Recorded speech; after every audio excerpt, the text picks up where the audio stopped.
Good evening, everyone. Welcome to the April 28th meeting of the Finance Committee. This is being streamed live on Zoom and being recorded. The quick reminder of the remote meeting procedures, obviously with the current state of the state and the pandemic, we have the ongoing emergency order from Governor Charlie Baker to limit gatherings and maximize social distancing, etc. So we are providing this remote meeting on Zoom. All this information for remote meeting procedures is part of the agenda that's circulated for this meeting. So if anyone wants to see what that is, they do have full access to it. But just as a quick explainer, all votes will be by roll call, and we will be voting to adjourn and then leaving this session, which is, as I said before, being recorded for ECAT. So with that, we do have a current quorum. So we're going to get started on our agenda. So I want to just say, as a first kickoff, I want to say welcome and thank you to everyone. I also want to extend my thank you to some of the departing members of the FinCom. This is our first meeting post-election, and so just a quick kickoff and thank you to Davis Healy, to Jamie, and to Jen. They've actually they've served for several years. They've done a great job and sort of dedicated some definite time and effort to the Finance Committee. So thanks for all your help. Thanks for all your work. Davis was a vice chair for a year. Jen was as well. Jamie obviously has been instrumental in taking on one of the two sort of big ticket department engagements with police and fire. So huge congrats to Jamie and Jen as well for their move up to the select board. Right, congratulations on that. You guys are actually going to work for a living. Good job, way to go. And then also, since we have some returning members and we have some recently re-voted in members, congratulations to Shireen, right, for coming back, to Tim and Mike for their recent wins. And then we actually do have a new member. She has not joined as of yet, which is Kelly Lamb. So congrats to her. I'm sure she'll be on shortly. I did talk to her yesterday. Wendy is here. I'll promote her. We'll just say thanks to Wendy because she's amazing every time she jumps on. So we'll just say thanks to her anyway. So welcome back, guys. Huge congratulations for all of you. Before we jump in, I just want to call out a few quick items for tonight just to make sure we're all on the same page. First and foremost, if you look at the agenda, I put the welcome and the return and whatnot at the top, and then just because I'm a little sort of OCD about arrangement stuff, I put cluster assignments and subcommittees in the same thing because it just made sense. But we're not going to do those first, right? We're gonna leave some of our own internal housekeeping issues to the end to make sure that we give the floor to the people that are joining us, our guest stars, as you can see, and make sure that they have the ability to jump in and help us with the warrant articles and with the budget presentations and voting and whatnot that's coming on tonight. So we will be jumping around a little bit on the agenda side. So if we're getting out of order, don't be concerned. But the other thing I want to have you guys start to think of now, and you probably have been thinking out since I sent the email before, is that we do have some assignments coming up tonight that we want to talk through and get some hats in the ring on, right? So we have three subcommittees that are, there's Kelly. We have three subcommittees coming in. Just let Kelly in. So we have one person to be appointed to the audit subcommittee, and we have two people for budget subcommittee, and we have one person for the capital.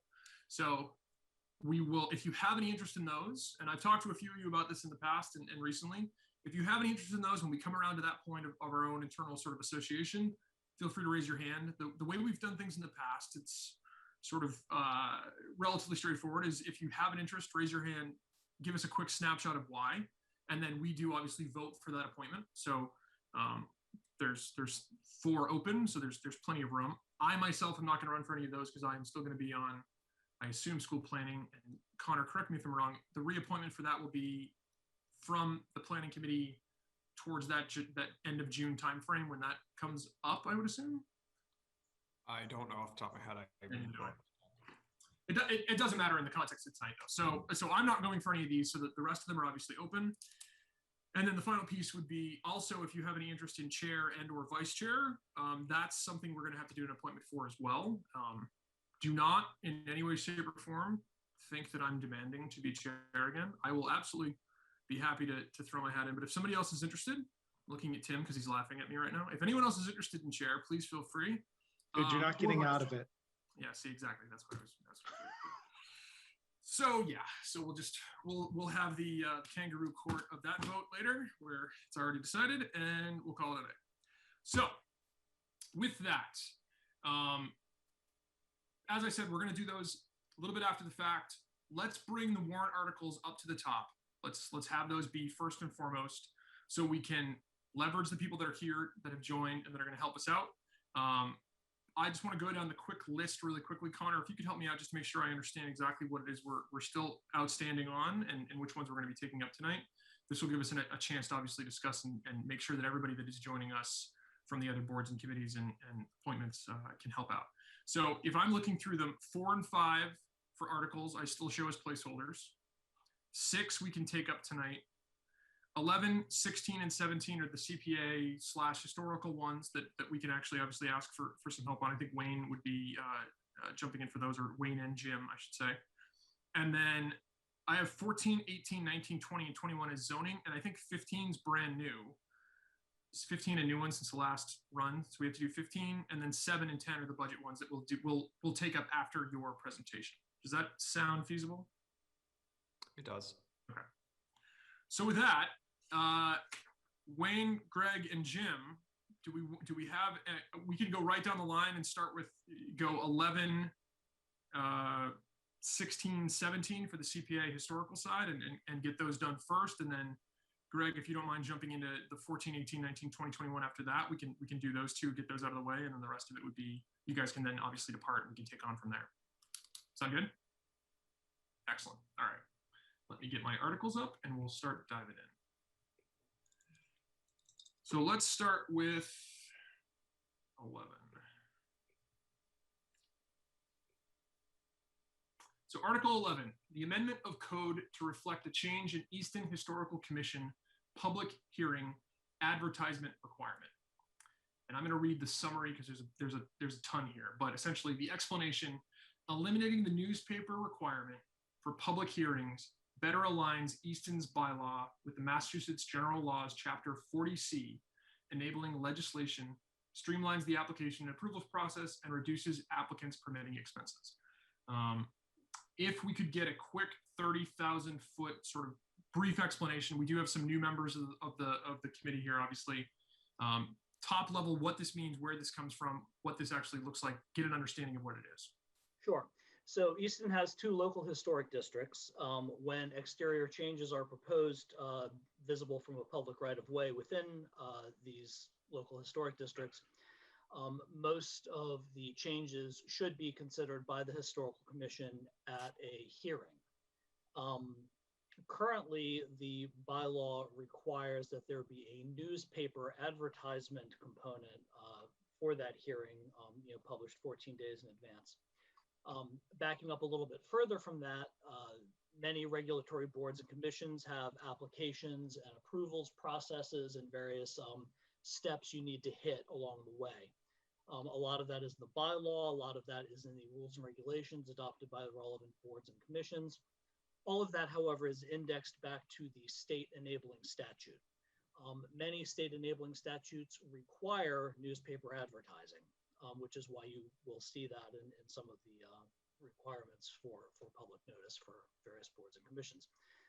Chapter 40C for the Historical Commission does not require newspaper advertising. And of course, as folks are aware, very few people really read physical newspapers anymore.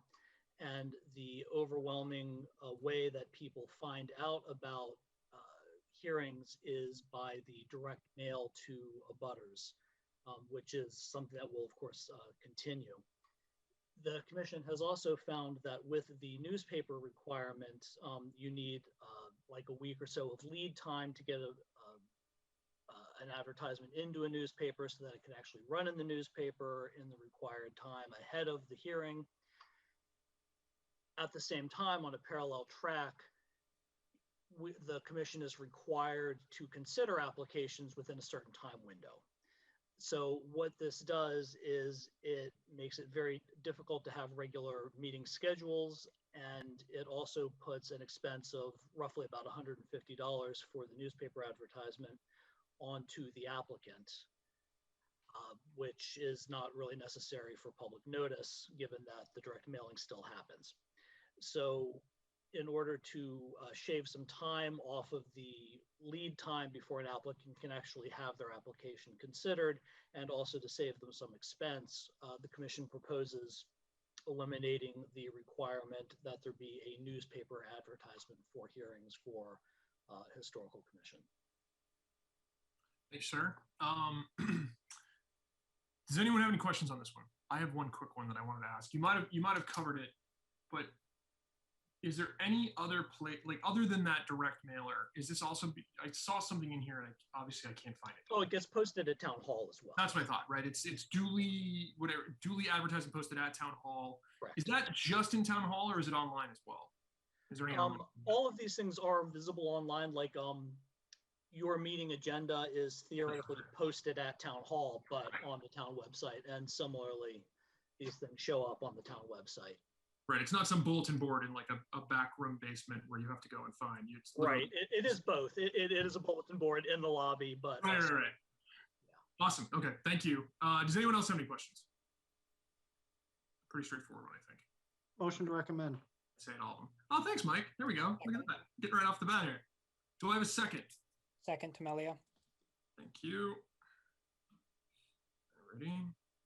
We're going to do a roll call vote for Kelly for your first night here. The way we do it is it's your name and then a yes or no, right? So we have a recommendation. Voting to recommend is on the table. I'm just going to go down the list of my panelists, which this sometimes works and sometimes changes. Mike. DePietro, yes. My goodness. Christina. DiNapoli, yes. Yes. And of course it shifts. Tamelio. Tamelio, yes. Diaz. Yes. Lamb. Lamb, yes. See, you got it. Perfect. It's like you've been doing this for 20 years. You're fine. Vimosi. Vimosi, yes. Helen is a yes. 1, 2, 3, 4, 5, 6, 7. Just double check. 1, 2, 3, 4, 5, 6. All right, we got them all. All right, I got the list. Okay. Wayne, thank you. That was excellent. This is absolutely. Thanks very much. You guys on. All right, so that was 11. Let's move on to. Let's jump up to 16, which is. CPA. So Article 16 is to see if the town will vote to act on the report of the Community Preservation Committee on the fiscal year 2022 community preservation budget and to appropriate or reserve for later appropriation monies from Community Preservation Fund annual revenues or available funds for the administrative expenses of the Community Preservation Committee, the payment of debt services, the undertaking of community preservation projects, and all of the necessary and proper expenses for the year, or take any other action relative thereto. The explanation is this article proposes the fiscal year 2022 budget for the Community Preservation Committee. Amounts to be funded shall be considered separate appropriations. So the individual appropriation amounts are on the warrant itself. I believe, Jim, this one's on you. If you have anything you'd like to add for explanation or discussion. I don't think so. Just in brief, we have taken this year to do some reorganization and redesign of our application process. So we only have 2 warrant articles that are coming up, one of which you'll see next, and one which is the Affordable Housing Trust, where we're putting forward the minimum 10% allocation this year.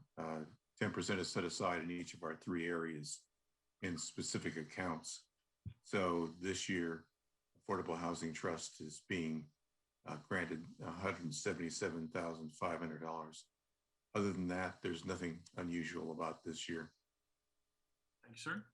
Does anyone have any questions on this one? This is where I say this one's pretty straightforward, as I always do. Motion to recommend. Thank you, Mike. Do I have a second? Tamelio, second. DePietro. Yes, DePietro. DiNapoli. DiNapoli, yes. Tamelio. Tamelio, yes. Diaz, Diaz, yes. Lamb, Lamb, yes. Bamosi, Bamosi, yes. and I am a yes. All right, so 16 is a recommend. All right, then as Jim alluded to, Article 17 is CPA funding, high school practice field perimeter fence and walking path construction. To see if the town will vote in accordance with the recommendation of the Community Preservation Committee to appropriate up to $35,000 from available community preservation funds for the purpose of completing construction of the perimeter fencing and walking path around the recently created practice field, the Oliver Ames High School located at 100 Lothrop Street and listed on Assessor's Map 26U as Lot 7, or take any other action relative thereto. This article would provide $35,000 in funding to cover costs associated with the construction of the perimeter fencing and walking path around the recently constructed practice field at Oliver Ames High School.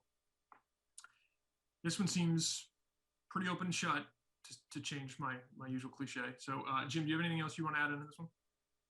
Just that when the practice field was originally proposed and estimated, it turned out that the actual cost exceeded what the request was by $35,000. And so this really is just a recognition that we didn't want this to come out of educational funds. We wanted to complete the project.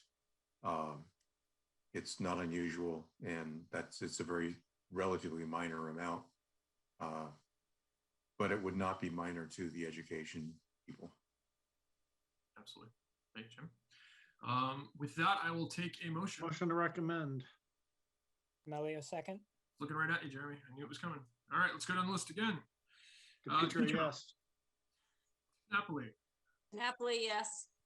Twilio, Melio, yes. Diaz, Diaz, yes. Lamb, Lamb, yes. Bamosi, Bamosi, yes. and Helen is a yes. That Thank you. is 11, 16, 17. Jim and Wayne, I think that does it for you guys for the night. Unless you have something to add for any of the zoning stuff, we're going to make Greg go through. But thank you guys. I appreciate it. Bye. Great night. See, this stuff's easy. See, Kelly, you're right on there. Not a problem. All right, let's rewind a bit. Greg, if you're ready to go, we'll jump right into the, I think I have the zoning ones for you, correct, which is 14, 18, 19, 20, 21. It looks like 18, 19, 20, 21 are all pretty quick ones, but 14, I believe, is the one that's got the bit behind it. So I'm going to read the first bit and then I'll read the summary. Article 14, General Stormwater Bylaw for MS4 compliance. To see if the town will adopt a general stormwater bylaw as required by the town of Easton 2016 Municipal Small Separate Sewer System Permit, parentheses, Easton MS4 permit, issued by the U.S. Environmental Protection Agency for the town to operate its municipal stormwater system, and to authorize the town clerk to insert chapter and section numbers as necessary for inclusion in the Easton Code or take any other action relative thereto. The explanation is this article is required for compliance with the town's MS4 stormwater permit. This bylaw addresses two main issues. First, it requires stormwater systems on development and redevelopment sites that do not trigger review by Planning and Zoning Board or Conservation Commission. Second, the Planning and Zoning Board or Conservation Commission both rely on the Mass DEP Stormwater Handbook for design and maintenance of stormwater systems. The Mass DEP is in the process of revising its handbook to be consistent with the MS4 standards, but that is not expected for the MS4 deadline of June 2021. Greg, as I always ask you whenever you join these, can you boil that down into something that actually I can consume, please? A motion to approve. Thanks for having me. And I'll try not to butcher this one. All honesty, I'm much more versed in Articles 18 through 21. We'll give you a pass. So here's basically what this comes down to. When someone, whether it's a homeowner or developer or business, applies for a permit to construct or rehab a property, it very often goes to, or most times goes to Planning Board for site plan review or some version thereof, and may also go to the Conservation Commission, and has been the practice in Easton for at least 15 years, since we haven't had a town engineer, is to farm out reviews to peer review, to a consulting engineer for complex projects, or for most projects now, frankly. And so the state is going to be adopting new stormwater guidelines and Easton, the MS4 that's related here. So we're sort of getting ahead of the race on this one, just adopting these guidelines to allow smoother transition and to fit into the system that the state's going to require. Of course, the state isn't finished with it yet, but so it's as a citizen volunteer on a board, we don't. This is sort of seeing the sausage made, and we don't get all that involved in it. But when we speak to our consultants and say, okay, does this meet all requirements of the state DEP, and they say yes or no, this is what they base it on. If that makes any sense to you, so. More than it did a few minutes ago. Okay, not my most succinct, but I don't want to. No, I don't want to try to. It's a little bit above my pay grade, which is 0. So Far above mine then too. Yes. So with that, does anyone have any questions on this one? This one is not very straightforward, but it does make sense in the context of updating bylaws, etc. So anyone have anything they want to talk to or speak to on this one? Motion to recommend to Petra. Temelio, second. There we go. Mike's got something planned later, I think. DePietro. Demetrius. DiNapoli. DiNapoli, yes. Emilio. Temelio, yes. Diaz. Yes, yes. Lamb. Lamb, yes. Demosi. Vimosi, yes. And I am also a yes. 14 is a pass. All right. Now onto the ones that Greg says he knows far better, so let's all test him on them. oh boy, I screwed up with that, didn't I? So Article 18 is where we're starting off. Zoning amendment, Quesad Commercial District C. To see if the town of Easton will vote pursuant to MGL Chapter 40A to amend sections of the zoning bylaw of the town of Easton adopted at town meeting March 27, 1973, and amended through November 30th, 2020, as printed in the supplemental articles titled Articles 18, 19, 20, and 21 zoning amendments. That's the thing that I sent out to everybody earlier. Explanation, the proposed amendment modifies the minimum amount of commercial space required as part of mixed-use development in the Quesad Commercial District C in response to evolving trends in the commercial development market, and provides the Planning and Zoning Board the ability to approve additional residential units by special permit with the intent to attract mixed-use development, contributing to a vibrant commercial district comprising residential and commercial uses that increase commercial activity, economic opportunity, and increases the diversity of housing options in Easton, consistent with the goals of the Envision Easton Master Plan and Quesad Commercial District Economic Development Strategic Plan. Greg, correct me if I'm wrong, did we have one of these very similar to this last time with the mixed use? Yeah, I think this is probably 4 of the last 6 years we have been discussed the Quesad Commercial District. So this will be of the 4 articles I'm presenting. This is the one that it'll be the biggest challenge to be succinct on, but I will try.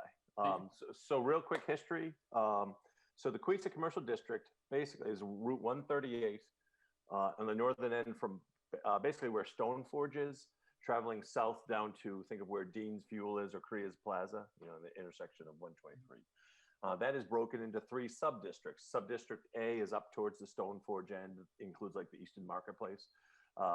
And sub-district B is in the middle, think El Mariachi Plaza, that neck of the woods. And sub-district C includes Korea's Plaza, Dean Fuel, DeAngelo's Plaza, heading north. And right, we were here. So 8 years ago, we created these districts. 3 years ago, we amended the district slightly, sub-district C, to sort of dovetail with the proposed project at Korea's Plaza, mixed-use project, which was approved last year, including 30 apartments, 4 buildings, and about 40,000 square feet of commercial space. After that approval, the developer came back to us, this is pre-COVID, and was concerned they're having trouble financing the project. Thought it was a little heavy on the commercial end. Basically, the mixed use in sub-district C requires 1/3 of the square footage to be developed to be residential, 2/3 to be commercial. And that went back to when we created the zoning 8 years ago. We don't have a lot of commercial zoning, as we know, in Easton, a lot of business zone. We're looking to introduce a residential element with the mixed use, but we didn't want to go all residential. We wanted to keep it. Of course, bricks and mortar has been changing a little bit, and COVID certainly has thrown a wrench into it. The developer came back. wanted to really go heavy on the residential. We were reticent to do that for the reasons already stated. And we're looking at a whole district, not just one property. You know, we can't spot zone. We have to think of everything. So, but at the same time, there's really three projects or three properties, this, Korea's Plaza, and the Marketplace, Easton Marketplace, in these three districts, which really can help set the tone. So if we could help incubate, help ignite something here, we try to. So what we agreed to do as a board, and ironically, this is what one of our consultants that we worked with on the zoning 8 years ago wanted us to do, but we wanted to give it a try, is to go 2/3 square footage residential, 1/3 commercial. Now that is not increasing the density. We're not adding any units. We're simply reducing the required amount of commercial, hoping that it would ignite, you know, it would allow a project to happen sooner than later. You know, with the thought being, once we get going on one, I don't know if you ever saw the renderings on these, it was going to look like an old downtown. And when we looked at when you think of mixed use, you think of some of the old towns, look at the village, Northeastern Village. Ground floor is commercial, you know, whatever use, a restaurant, a service, a barbershop, and then a floor or two above of apartments, you know, or condos, you know, of residences. So we thought, okay, that's not a stretch, you know, that works for us. But we weren't comfortable we didn't want to make this a strictly residential zone. We still have hope that, you know, the next generation, there'll be some creative folks that come up with some new commercial needs or commercial uses. So that's Article 16 in a nutshell, or 18 in a nutshell. Okay, sir. So correct me if I'm wrong. So it was 2/3 commercial, 1/3 residential, and now it's 2/3 commercial, 1/3, or it's flopped. It flipped, exactly. We flipped it. And when we looked at it, because again, we don't want to, as I said many times in the meetings, the planning of zoning, the planning of Easton can't be just based on one property, but we try to, we know some life could be breathed into 138, so we're trying to help it as best we can. Well, and right now, what's it? What's it? Vacant plaza. Well, there's a liquor store that is open. Other than that, it's it's the empty storefront for the bookstore used to be in there. Yeah. Okay. Does anyone have any other questions for this? I have a question. Hi, Greg. Is there potential to add more commercial later on if we make this change? Oh, sure. It's strictly, the only limits would be, lot coverage or zoning setbacks. It's just the minimum required is 1/3. They certainly can do more than that. And we would welcome that and hope it happens. I think if done creatively, that properties could be subdivided a little more to do that. Kind of do it piecemeal and build the value of the neighborhood, and then have it sort of take off down the street. Anybody else? One more question. I did notice in the notes it was a split decision on the planning and zoning 4-1. Was that an abstention vote or a distension vote? And if it was against it, I was curious as to the reasons or explanation why.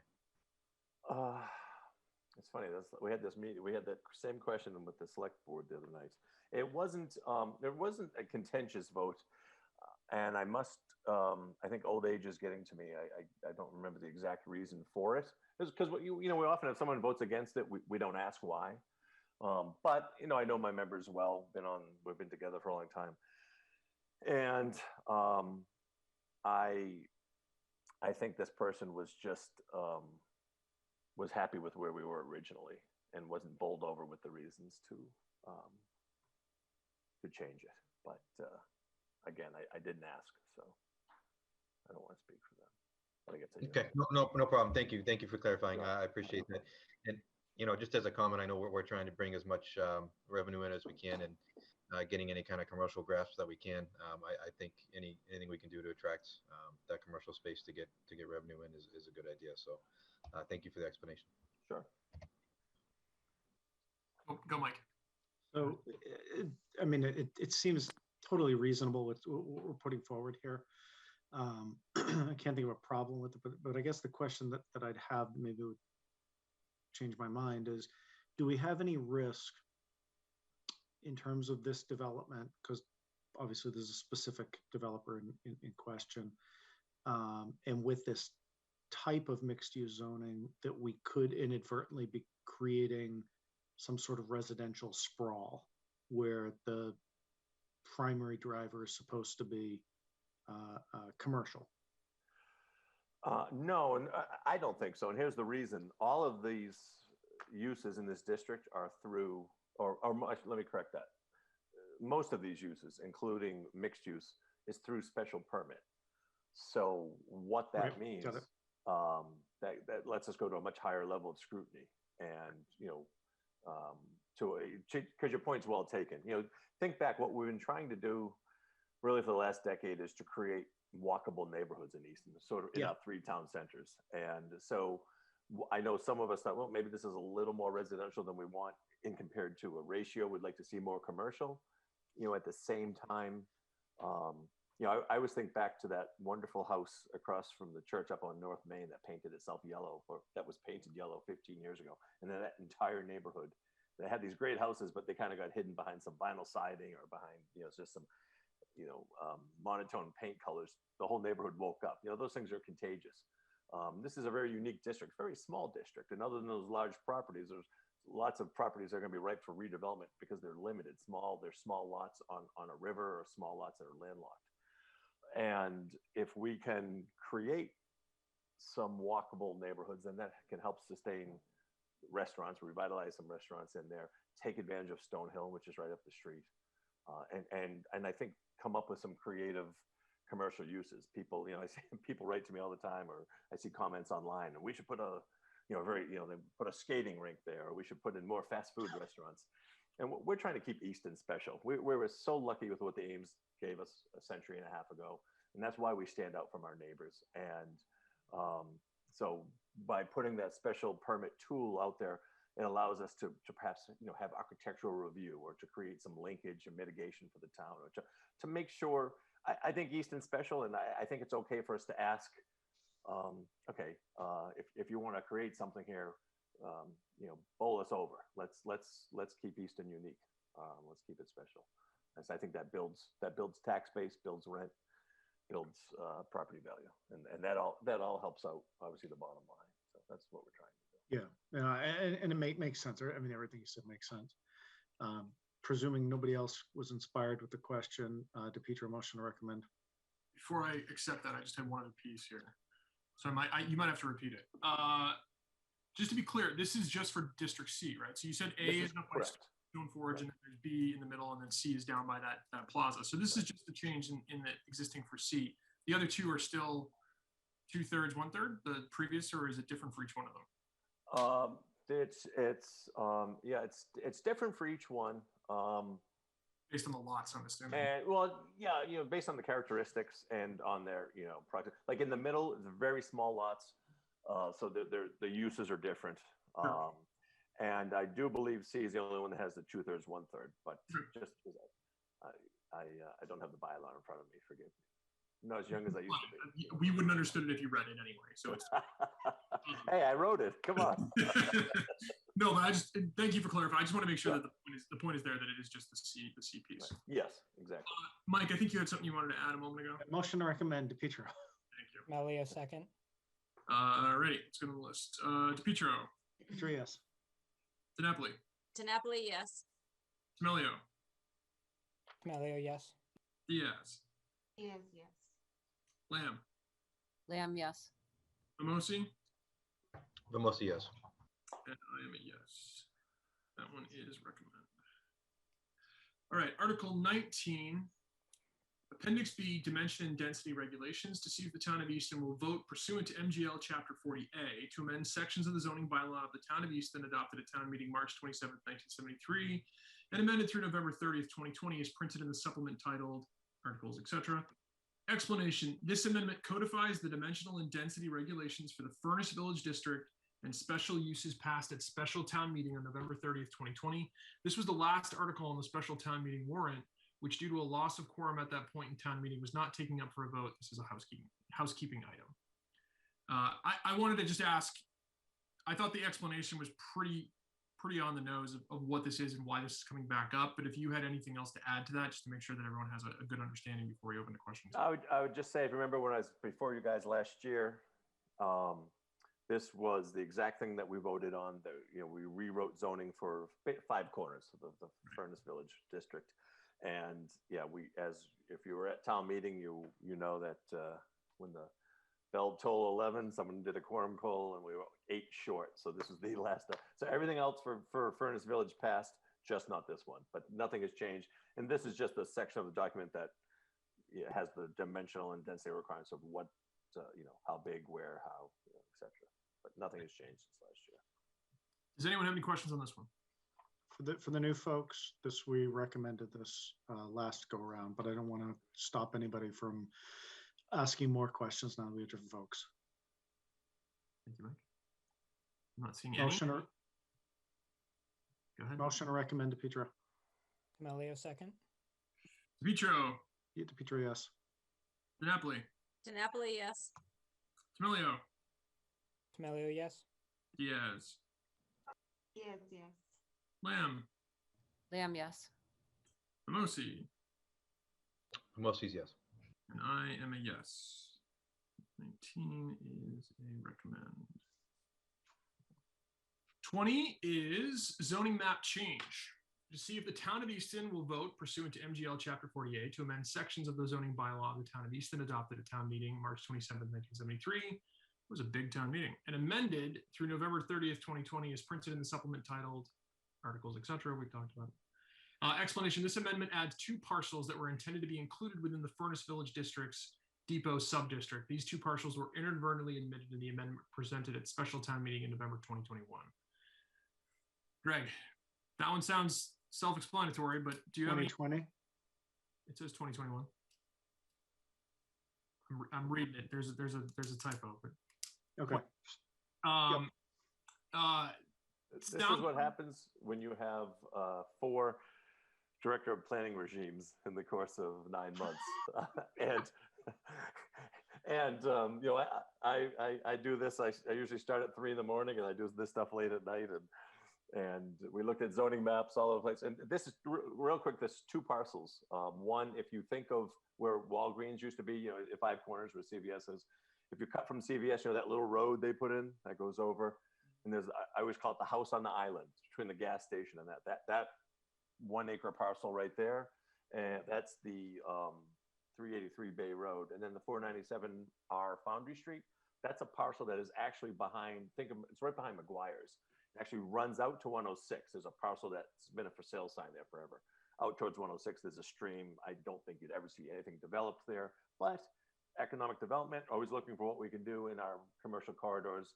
It may be something that could happen behind McGuire's. The old Walgreens parcels really sort of gerrymandered and would need to be tweaked. But these 2 were supposed to be in. I noticed it 2 weeks before town meeting. I was going to bring it up on the floor, but that was a stormy night and we were trying to keep the crowd. So I zipped my lip. Thanks, sir. Does anyone have any questions on this one? Mike, I'm looking at you. I recommend DePietro. Camelio, second. DePietro. DePietro, yes. DiNapoli. DiNapoli, yes. Camilio. Camelio, yes. Diaz. I lost you. Yes, yes. There you are. Lamb. Lamb, yes. Famosi. Mostly yes. And I am a yes. 20 is a recommend. And finally, for Greg, 21, zoning amendment accessory structures. To see if the town of Easton will vote pursuant to MGL Chapter 48 to amend sections of the zoning bylaw of the town of Easton adopted at town meeting on that heady night of March 27, 1973, and amended through November 30th, 2020 as printed in the supplement. Explanation, this amendment excludes the use of shipping containers other than on a limited temporary basis and semi-trailer units for storage in the residential district. I have a question. What does limited temporary basis mean? Is that in our bylaw right now, there is a section for temporary dumpsters and storage, basically for if something's under construction. Sure. That's right. And it's for up to a year. There's things that are spelled out. This came up a few months ago. The building inspector communicated with me that he had received an application for a property in town, a homeowner that wanted to use a couple of shipping containers as permanent structures, and he didn't see a way that he could not allow it. So we did a little, the planning director, myself, we did a little research. We looked at most towns, most comfortable towns, don't allow that. That's probably not the best thing to do for property value. So we looked and said, it seems like it was just a hole in our bylaw. We talked about it. We said, yeah, I think it's good not to have shipping containers be permanent. It's one thing if sometimes you see on Pinterest, they make these colorful multi-story homes, but that's not what we're talking. These are just people, put these in our yard. And I think we agreed that's probably not best for, permanent uses. So that's what this is for. Excellent. Any questions on this one, guys? Is there any counter argument to this? As I'm understanding you, I'm sort of inclined to agree that this is basically a bunch of shipping containers on people's front yards. Seems like a really bad idea. But if somebody had a shipping container or something like that in their backyard, or I don't know, I'm just thinking, is there any argument that says we might not want to do this? It's a valid question, and we've had a few similar situations that have come up that we've been talking about recently. And I guess, I look at it, hey, we're a democracy. Personally, I can't help it. I'm a little biased. I design and sometimes build houses for a living. And when I look at this is like most towns in Massachusetts, this is a pricey town to live in. And that's not a bad thing. It just is what it is. But if, and we can't always control what our neighbors do. There's certain, guidelines that are set up for comfort and lifestyle and, for example, noise, and sound and setbacks. I just think, a shipping container over time doesn't hold up like a house does.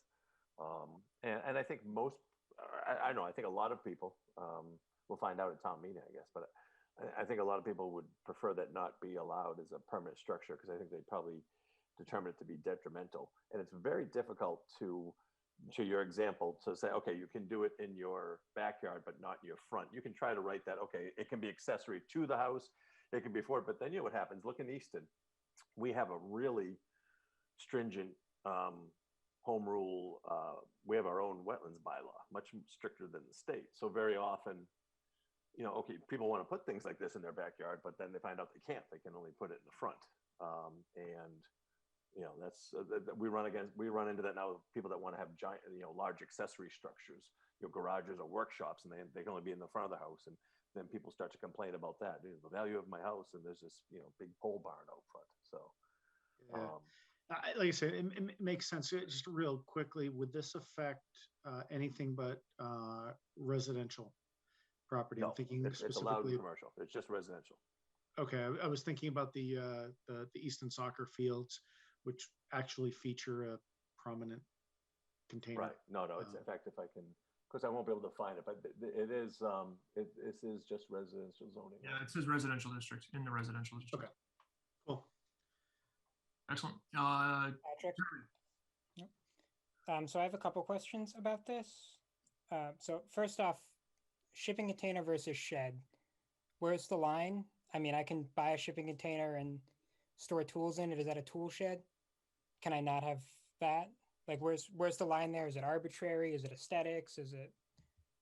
I would refer us to the bylaw, the definitions in the bylaw, which this is much easier meeting in person. Zoom gets a little tough here. But there is, I think the best way to answer that is shipping container and semi-trailer have been called out as just temporary structures, whereas a shed has a size component on it. I believe it's under 10 feet long. So there's a difference called out in the definitions. Well, I could be missing it. I don't see it in either the summary or the bylaw itself in the article, which concerns. Because it doesn't discuss sheds. What we're looking at tonight only deals with semi-trailers and shipping containers. Okay, that does concern me because I don't think that that's a fair thing to start drawing. That seems like kind of an arbitrary thing. I can have a bad looking shed that can defeat my neighbor's property value if you want to think about it that way, or I can have a beautiful shipping container. I guess the second thing is, when residences in Easton cost $200, $300, $400 a square foot, why would we want to make it more expensive to store stuff? I mean, if I can't afford a huge closet in my house and this is where I need to store stuff, I don't think that's necessarily fair. I mean, I lived for years with a storage shed in my backyard. None of the neighbors cared. They all saw it. Nobody cared. So, I mean, is there any... I don't see the reason for doing this. I really don't. Is it property values? Or I think it's fair. It's maintaining property values. People want to maintain the, look at the purpose of the planning board. One of it is to maintain Easton's rural character. I would say part of our rural character is the care and deference that's taking in placing houses through our zoning bylaw in a thoughtful way. Shipping containers are not weather tight. They're not rodent tight. They rust out very quickly. They are intended for short lifespans to transport materials, around the world or around the country.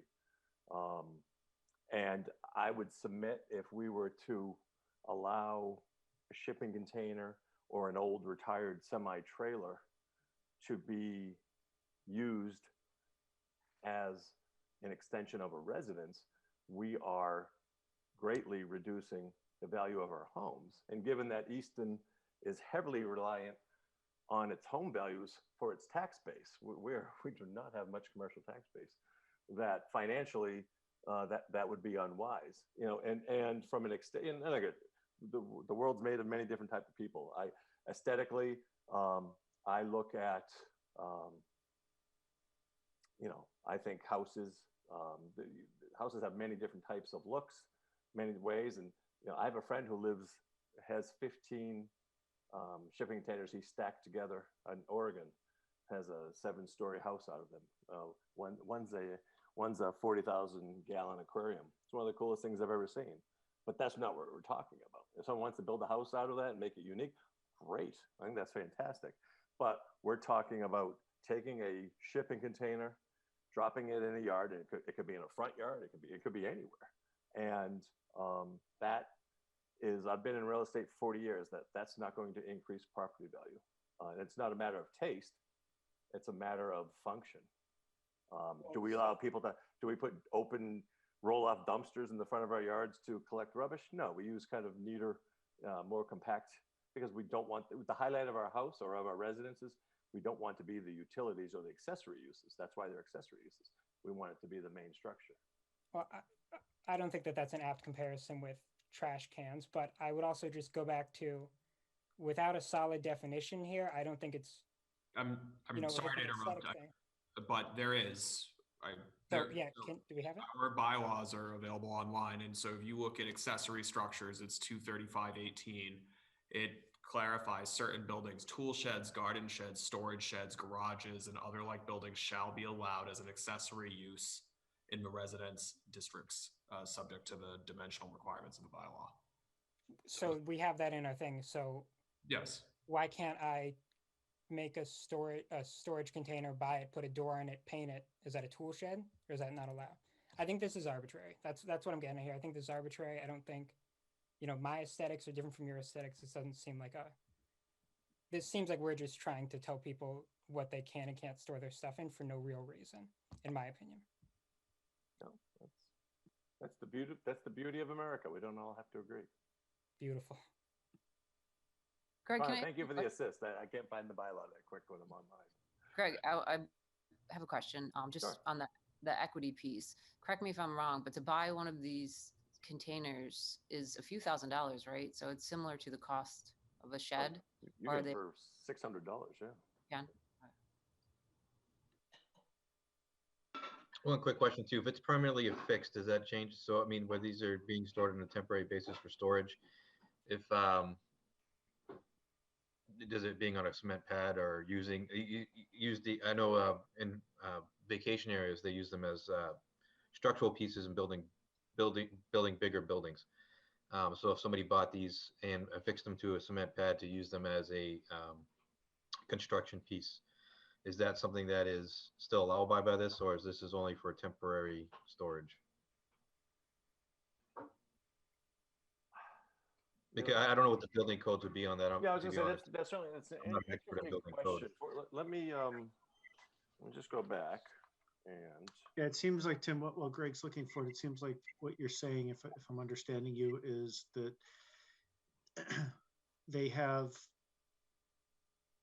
we're basically acknowledging that just sort of dumping it in easily rusting, non-weather tight, non-anything proofed system, that seems kind of straightforward.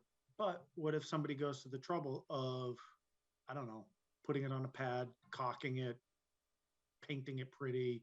Does that then make it no longer a shipping container? Or yeah, so I mean, it basically, if someone's going to, instead of using steel to construct a building, they can use intermodal containers as their steel structure on the exterior to actually hold the structure in place. If they were going to use that for a quote unquote residential, where this bylaw only includes quote unquote storage, I know that's kind of splitting hairs and that kind of thing, but at what point, again, does it become a temporary storage to a permanently affixed? House construction, right?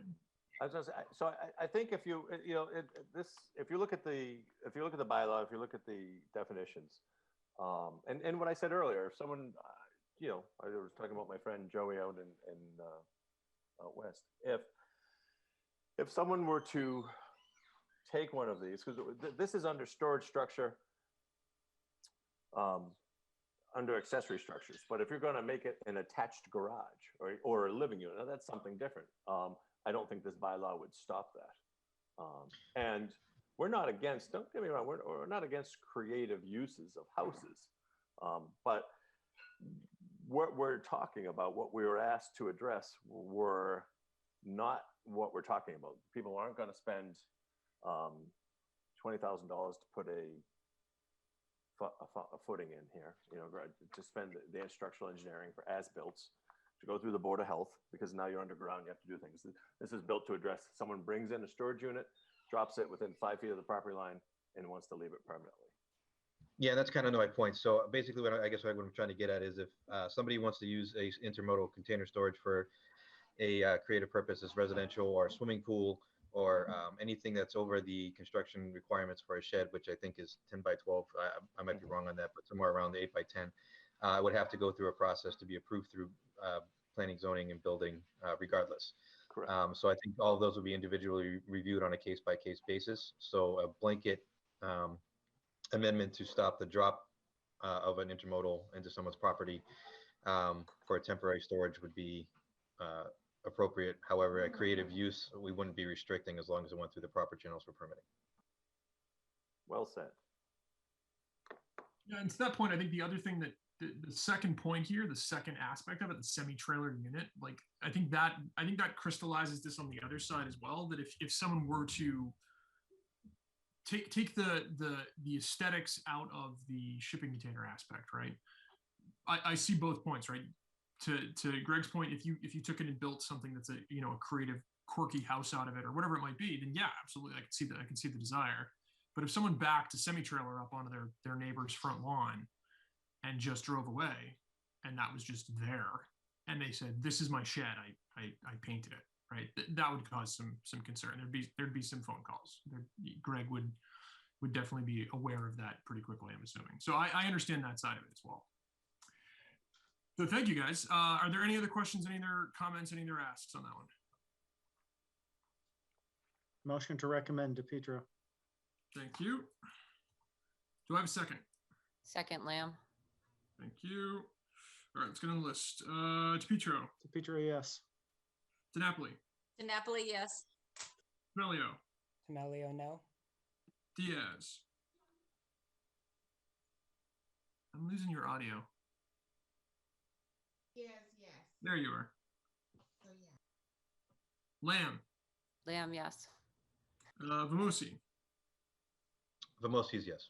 And I am a yes. That one passes as well. That was 21. All right. I think that's it for Greg. This is where we say goodbye. Greg, thanks so much, man. I appreciate Thank you, Patrick. Kelly, congratulations. Is that your only new member that's here tonight? She's the newest. The newest. Well, congrats to any reappointments. Thanks for all your hard work, ladies and gentlemen. And there's a margarita with my name on it somewhere. So without further ado, have a nice night. Good night, Greg. Good night. Hey, Greg. All right. Let's roll back. All right. So with that, where are my notes? So we've got CPA and historical. We've got zoning. 4 and 5 are still placeholders, as we said. We'll hold on 6 and 15. Connor, do we want to jump right to your budget side and then do 7 and 10 afterward? Sure. All right. Go for it. Take it away. Do you want me to give any kind of overview process? Yeah, in discussing this, one thing that was thought of is we do have some new members. We also have some members that have seen some pieces of the budget cycle. Obviously, there was a pandemic during part of it, so that there might not be as much familiarity with where we are in the process or sort of what the expectation is. And that, Kelly, especially for you to say like, hey, congratulations, now to vote on things that, are 135 pages long.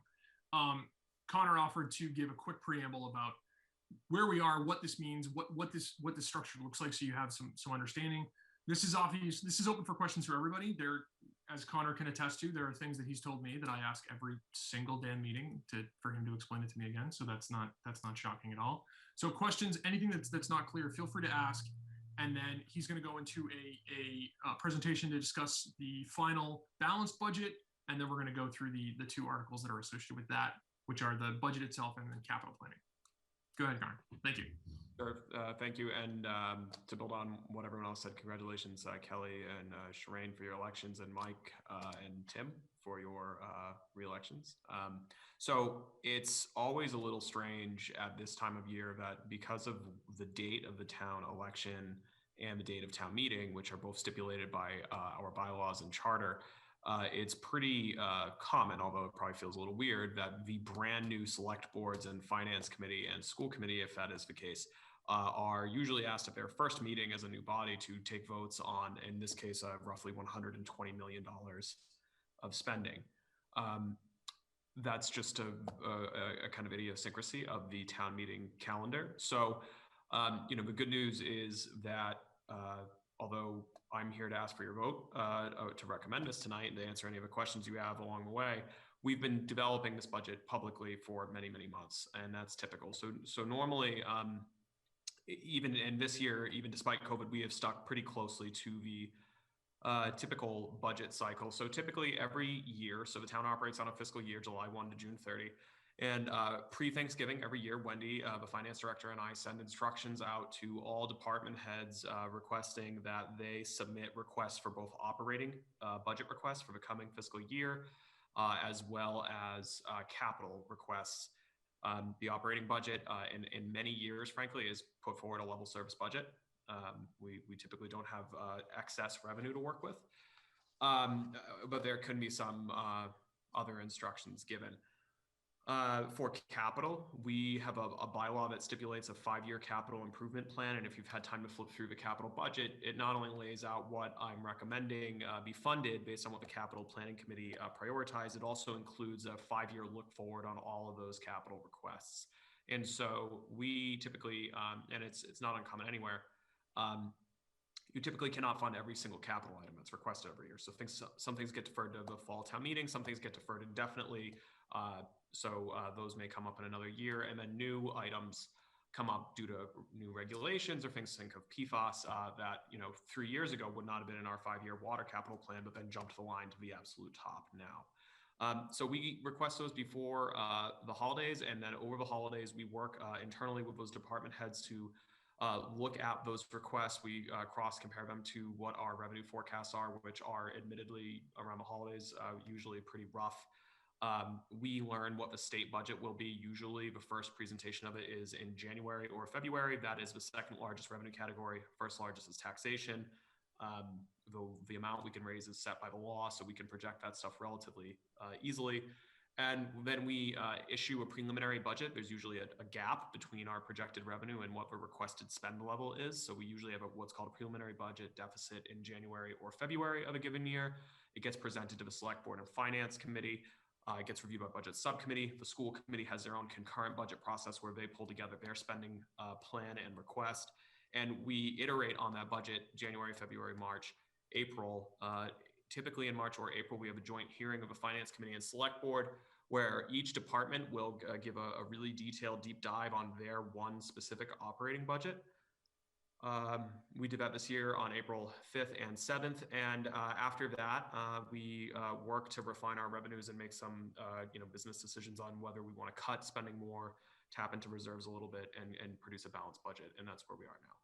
So before getting into providing that presentation, which I'll do my best to be sensitive to all of your time on, but I do want to be thorough. Does anyone have any questions about that kind of calendar or process?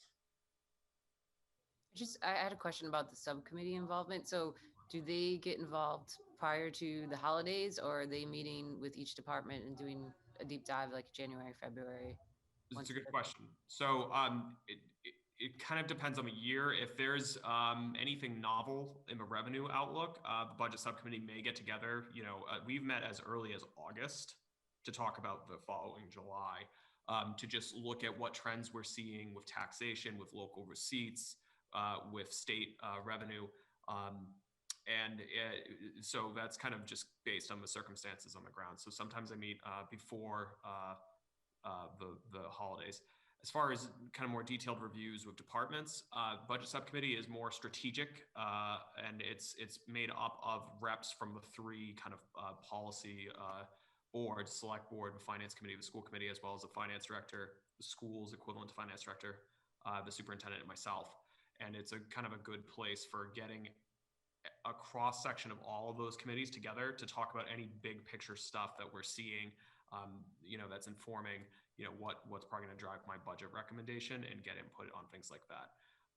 The budget subcommittee has also been used in the past to, right before COVID hit, actually, I think it was one of the last meetings we had in person, when Tom Broussard was on the subcommittee and was chair, we started using that venue to, again, not necessarily do a deep dive and, we're going to only focus on the fire department. Finance committee members do get assigned to departments. So that's something that's an option for finance committee members through this role.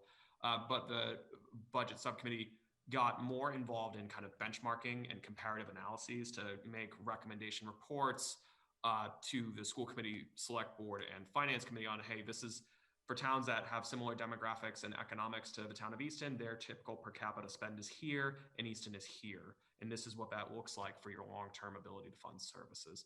So a lot of it's driven by who the chair is, but that is, it kind of took on the form of doing that benchmarking. And I think Mike can speak to that too. He's been on the committee, and before the world got turned upside down by COVID, we added the budget subcommittee giving a kind of state of the town assessment to those budget hearings. So the night would start off with a presentation by the committee, which is nice. So it's not just me talking for 3 hours, which is good for everyone. And just saying, look, these are the things that we're looking at. These are the trends that we're seeing. I'm sorry that was long-winded, but I hope that answered your question. Yeah, it was very helpful. Thank you. Great, thanks. Mike, anything I missed? No, spot on. So if there's nothing else about the process, Patrick, I'm happy to kind of get into the presentation itself. Yeah, go for it. Great. So can everyone see the presentation all right on their screen? Great. So I'm happy to provide a presentation tonight on both the operating and the capital budget proposals for fiscal 22. And I will try my best to answer any questions you have as we work through this. This is just basically identifies what section of that budget book that was sent to everyone. So on Monday, you should have received the budget book. It's online. It's been sent to all board and committee chairs, department heads, the press. Really, the goal of that budget book is that if you have that executive message section, I think it's pages 7 to 11, that gives you a good grounding on the operating budget, CPA, and capital for the coming year. So I will try to cover that here as well as capital. So as is probably no surprise to anyone here, the fiscal 21 budget was deeply regressive and a really tough budget due to the economic forecast we were looking at from the economic destabilization from COVID. The upside of that is that fiscal 22 is going to be the first year of starting to rebuild and recover from that. And we're able to do so because some of the difficult choices we made on operating spend levels last summer position us from a better starting point than we otherwise would be in. So current economic outlooks for the nation's GDP, for unemployment, are basically the complete opposite of what we were all looking at a year ago, which is great. That's influenced by a variety of things. There's been massive federal stimulus under both administrations, roughly $4 trillion last year, $2 trillion this year. I think adjusted for inflation, roughly equivalent to the spending in World War II. That obviously impacts the economy in a positive way. The nationwide vaccination campaign is going quite well. Massachusetts is one of the leaders in the country at that, so that obviously has a good positive impact as people start to feel safer and get back to normal economic behavior. And that it also dovetails into the state level economic reopening. So all those things contribute to a much better macroeconomic outlook for next year. We, as is typical, are still being cautious with our own outlook and our assessment of what that will translate into, and have had a structural revenue deficit since the last recession in 2008, where our recurring revenue growth is outpaced by expense growth year over year, and it puts pressure on our ability to fund services. So the revenue growth we're looking at is, as is typical, largely driven by the tax levy increasing, with pretty minimal increases to state aid and local receipts. So what you end up with is a fiscal 22 budget of just shy of $93 million that, because of those decisions we made last year, is able to start building back and make some targeted investments, restorations in key priorities for the town. When the first cut of the budget was released this February, we projected a preliminary deficit of just shy of $1 million. That deficit has been eliminated to create a balanced budget through a combination of revenue adjustments as well as expense adjustments. On the expense side, we were able to significantly reduce projected expenditures from a few reasons, some in our control and some not. But we made it through the winter without overspending snow and ice, which is great. So that reduces our projected deficit. Health insurance came in better than what we were projecting, which is great. And also the regionalization of dispatch went into effect halfway through the current fiscal year. And that is netting multiple hundreds of thousands of dollars of annual operating savings, which creates some breathing room in the operating budget, which is great. When the budget was presented to Finance Committee and the Select Board and the public on April 5th and 7th, there was just shy of a $250,000 deficit outstanding. And this proposal closes the remainder of that gap with a responsible application of some of our stabilization funds. And we'll get into some of the rationale and policy reasons later, but the long and short of it is that we cut enough last year. And we've spent a lot of time and energy building reserves up for rainy days, and it's appropriate to use them responsibly. So the net result, we have a balanced budget. It's an increase of roughly $3.2 million overall, which is 3.59%. Despite using a little bit of our reserves, it is actually spending the fewest dollars of reserve money as a percent of our spend level since 13 years ago, while still making some important investments. So talking about those investments, normally, and a lot of the members of this committee can attest to this, sometimes the budget can feel kind of doom and gloom, and I normally start with revenue, which is an area of major challenge. I thought I would try to change it up this year and focus on the operating side so that people, if they are going to tune me out 10 minutes in, at least hear some of the good work we're going to be doing. So we cut really deep last year. 26 roughly full-time equivalent positions across the town and school government were eliminated in order to balance the fiscal 21 budget. This budget does not restore all of those, but it starts to make some progress back with some targeted restorations in some areas that need them, as well as some new investments to address critical service needs for the community across the town and school government. Overall, you're looking at roughly 5 FTEs. So again, we're still at a depressed baseline compared to fiscal 19 and 20. We'll have 2 general fund positions in the fiscal 22 budget for the town government, which is just under $18 million, just about a 2% increase over the current spend level. Easton Public Schools will be adding the net of 3 FTEs.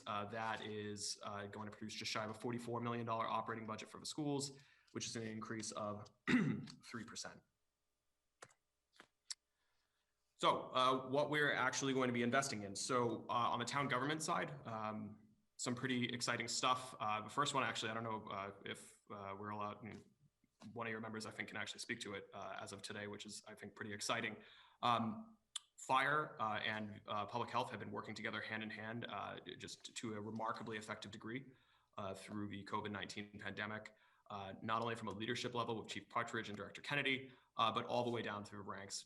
The staff, administrative and health, inspectors, and the paramedics and all the firefighters have just been have done such a good job. They've done great work with the vaccine clinics, and their work was actually recognized by MMA for excellence in emergency response to COVID this year. So we have long contemplated identifying and making responsible someone for working to align the emergency response side of public health, which is EMS and fire, with the proactive and ongoing community programming side of public health, which is the Board of Health and Department of Community Health and Community Services.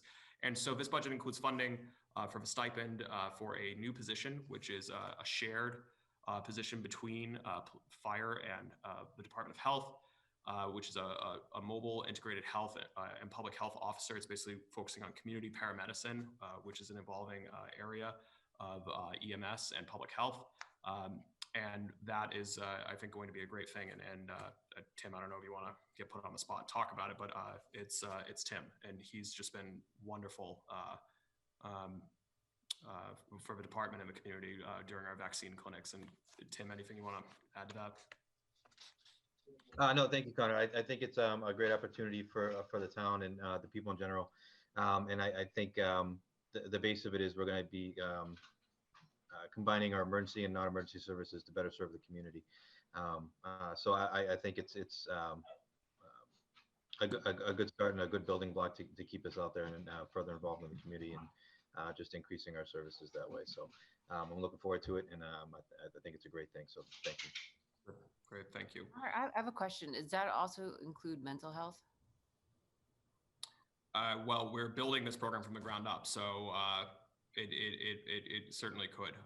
Really, the inspiration was COVID, but obviously there's a lot of mental health aspects that have been severely impacted by that, between isolation and folks not being able to be together. So that is an area that Director Kerry's department does work on, whether it's substance abuse partnerships with Wings of Hope or more social well-being programs around aging in place and fighting isolation. So it's a good suggestion and certainly one that we could build out of that. Yeah, I was also thinking of children too, because I'm also the vice president of the Massachusetts Foster Parent Association, and a lot of young people are going into crisis as well. And so I was just wondering if there could be any alignment there too with schools and supporting families beyond that. But I think it's a great idea. No, it's a great idea, and in that that would fit in with Director Kennedy's whole goal with the alignment. The existence of health and community services as a department already is itself kind of a consolidation and alignment of what used to be different siloed departments that have pretty actual similar, many overlapping kind of client bases. It used to be veteran services over here, rec over here, council on aging over here, and health over here. And you think about children, or take recreation, for example. A lot of folks think about recreation as T-ball, which is super fun, and I think everyone signed up instantly, and it was full, which is great. But older folks like to recreate too, right? And so there's multi-generational opportunities across a lot of those service areas. So that's really good feedback, and certainly something I'll keep in mind for the new program. So some other investments on the town side. So DPW and water, if anyone tries to drive across town, you know that DPW has been quite busy. We have more projects. The current 3-year window DPW was responsible for roughly 25 million in capital investments. In the next 3-year window, it's double that. And that is if you don't count any involvement with the school building project. Included in that is roughly $25 million in waterworks projects for PFAS and iron and manganese plants that need to be constructed. They are busier than ever, and adding an engineer to the department between water and DPW is a responsible thing to do. We'll also be adding a water plant operator, which is a position we did not need in the water division because we did not have any water plants. We will have 4 in the coming years, so that's a necessary position there. Staff support for the town clerk's office. So obviously everything changed last year for everyone, but elections obviously got pretty creative and different last year. Town clerk's office did a great job here in Easton, record-setting turnout last year, which is great, but there are legislative changes coming in the pipeline, and all of them are basically different flavors of expanding early access to voting and vote by mail, which is great. And we want to make sure that we have the staff support in place to actually manage that. Right now, we've been working with election workers who do a good job, but we're basically relying on temporary workers to fill what will become a permanent role. So we'll be adding a half-time position to the clerk's office to help support access to elections and just the office in general. And finally, there's some partial restorations. We try to get creative here because of a revenue deficit and share jobs where we can. And frankly, we just cut too deep. And if this building will ever be open again 5 days a week, we can't have the assessing and treasurer's office sharing a job. So we restored positions that are half-time back to full in those departments. On the school side of house, Easton Public School fiscal 22 budget includes reactive investments to partially reinstate positions eliminated last year. Those positions specifically focus on the needs of English language learners, as well as special education students, and the physical and social emotional needs of students. In addition to that, there will be interventionists temporarily added in an effort to help address learning loss that could have resulted from the education models during COVID. The district is also moving forward something that I know has been a priority for them for a long time, and we're all very excited to see it. Incremental investments. It's not happening overnight, but plugging in the first part of sustainable funding to reduce tuition for full day K. And the hope there is to do this, back many years ago. Our snow and ice budget used to be much smaller because you can overspend that by law.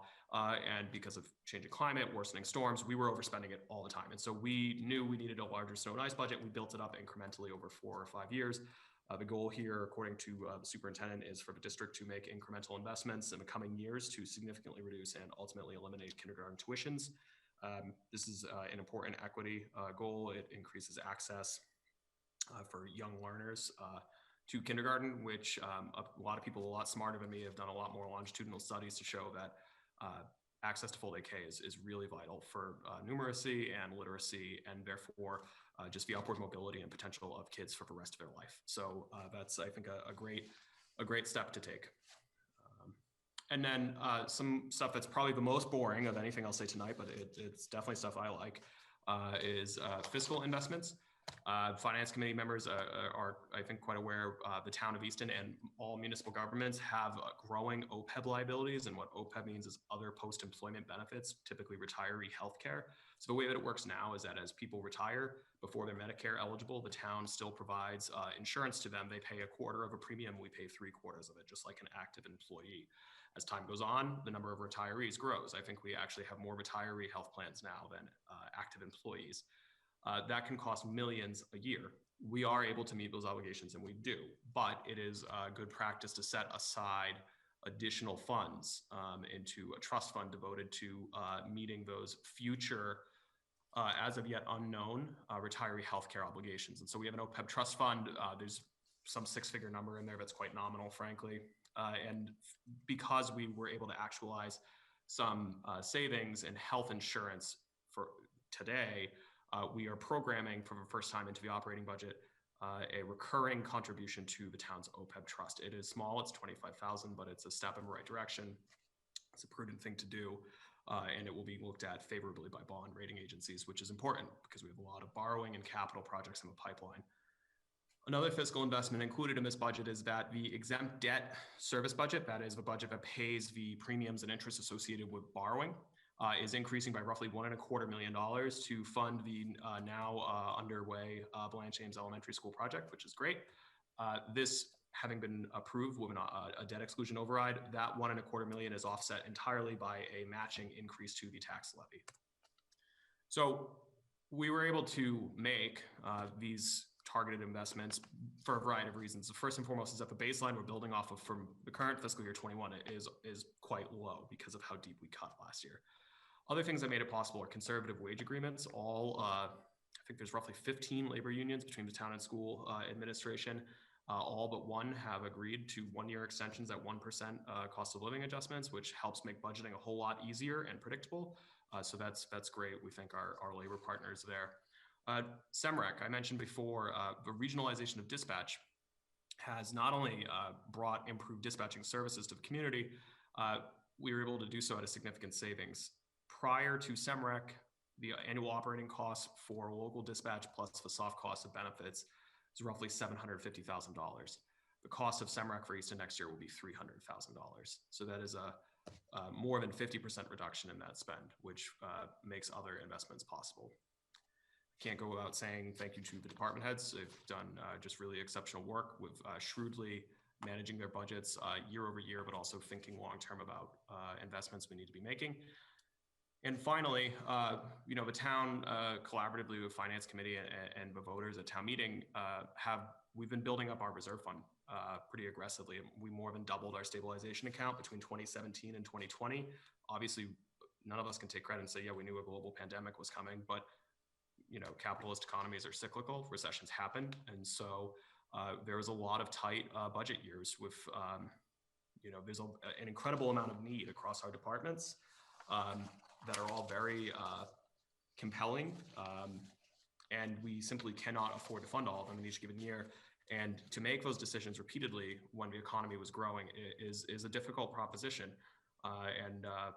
That's something that the community did together for many years in order to rebuild those reserves, which thank God we did because we need them now. So in summary, for expenses, I won't read through the whole table. This is the same as you would find in your budget book. Some of the areas that are less exciting, but nonetheless important, fixed costs. So that's identified here, items 1 through 5. Fixed costs are costs the town has little to no immediate control over, but we are obligated to fund. That includes things like debt service. So that's payments on principal and interest for borrowing, for capital investments. 35% increase is obviously notable. The vast majority of that, so it's a $1.5 million increase. $1.25 million of that is that exempt debt associated with the school building project, which is offset entirely with an increase to the tax levy. The other $250,000 is permanent financing coming online for previously approved capital items. Employee benefits and insurance, it contains things like health insurance, retiree health insurance, pension assessments, things of that nature. It also includes that small OPEB spend. Educational assessments, Easton has students go to 2 regional schools, Southeastern Regional School, as well as the Bristol County Agricultural. The Southeastern Regional Assessment is marginal this year. It's less than 3%, but that is offset in part by federal ESSER funds. So that is not, we can't bank on that being that low again each year. And most of this increase is driven by the assessment from the Bristol County Agricultural School. They are doing their own school building project, and the way that it works for a regional school is that the proportional kind of per pupil cost just gets added to the bill for the town that sends the kids. Other reflects the elimination of a $500,000 transfer to the stabilization fund that we did last fall. Capitalize spending from taxation, same thing. When state revenue came in better than we had hoped in the fall, we used some of that as one-time money to fund capital needs, and we used the vast majority of it to replenish the stabilization account that we used in the summer to balance the budget in the first place. We've already talked about town and school budgets. You end up with a net of just shy of $93 million. Revenue. balanced budget, so it matches 92.916 million, increase of 3.6. Nearly that entire increase comes from taxation, while the other areas are projected very modest. It's state aid, local receipts, or cuts like our reserves. This is nothing new. This follows a decades-long trend where non-tax revenue simply do not grow at a sufficient rate annually to keep up with expenses, and we therefore become more reliant on the tax levy. So in fiscal 22, we're projecting an increase of the tax levy of 5.53%, which is about $3.37 million. Total tax levy next year will be just shy of $64.5 million. Roughly a third of that increase is $1.25 million associated with the school construction project. The rest is the statutorily allowed 2.5% plus any new growth. So as time passes and our other revenue accounts like state aid and local receipts don't keep up, they have basically sub-inflation growth levels, it necessarily increases our reliance on taxation to fund the operating budget. So you end up in a dynamic where folks understandably look at their tax bills and say, well, gee, my taxes are going up, but these people at these meetings keep saying they don't have enough revenue to pay for everything. What's going on here? And the answer is that the taxes are increasing, mostly attributable to property values increasing. The tax rate itself hasn't necessarily gone up, but other major revenue categories like state aid have stagnated or in some cases been cut. So we're increasing revenue over here while we're treading water or falling over here. The net is that it just increases that reliance, as this graph shows.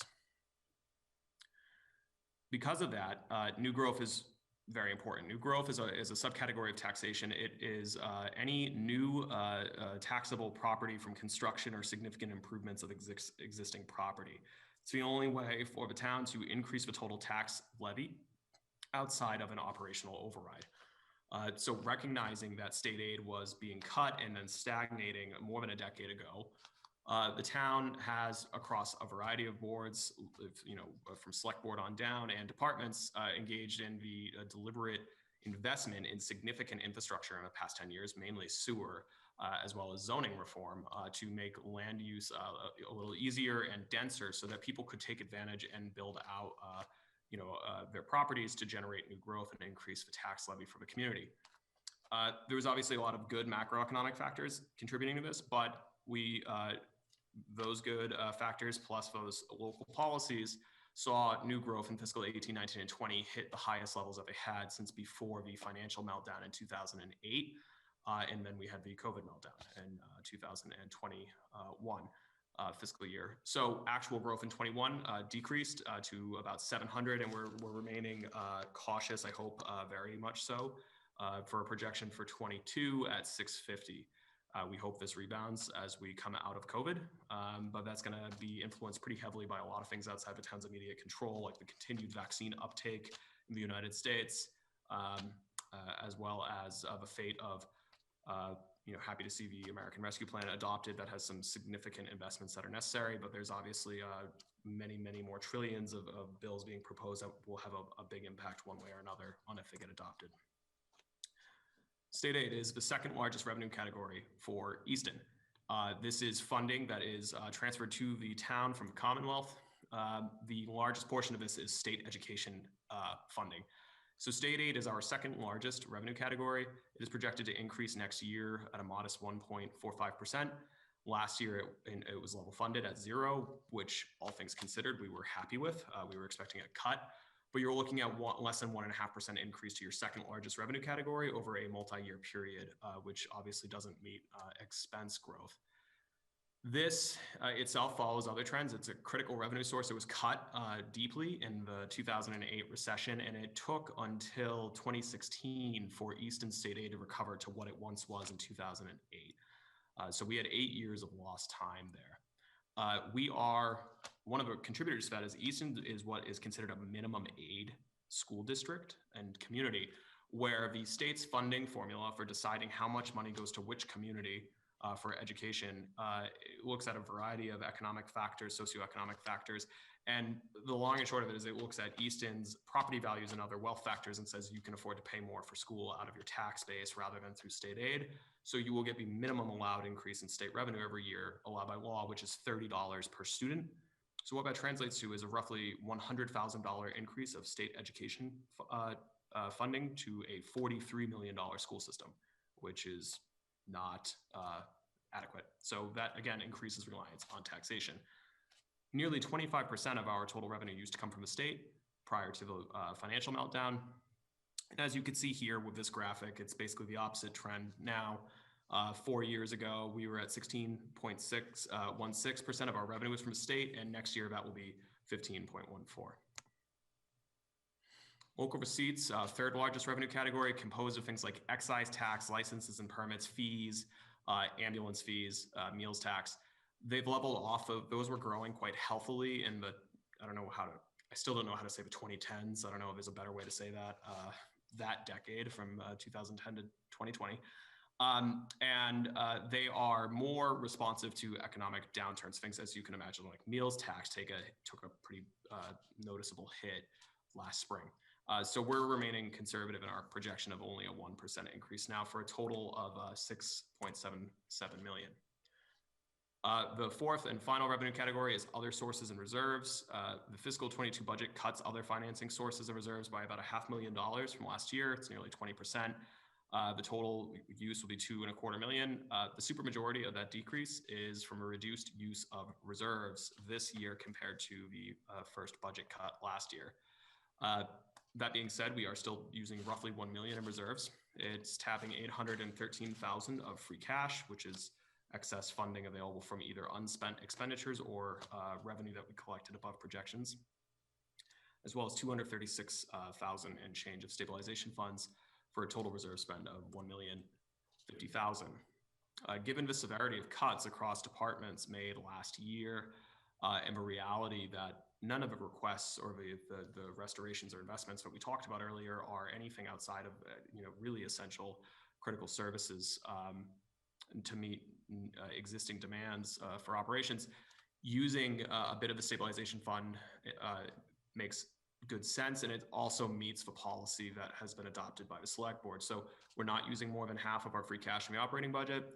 We did transfer more than a quarter of that free cash to the stabilization account last fall, and we are limiting the use of stabilization funds to rare economic circumstances outside of our control.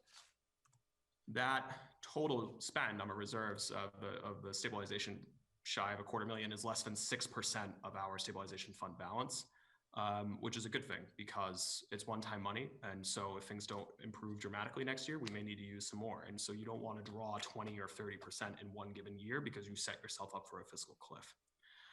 So this is the visualization of where our reserves are. The graph on the left is our stabilization fund balance, which I mentioned before. We more than doubled in recent years. In 2015, it was less than 1.5 million. And now it's at 3.75 million, which is great. But as we just touched on, our operating budget's over $90 million. So you still need to be quite prudent with its application.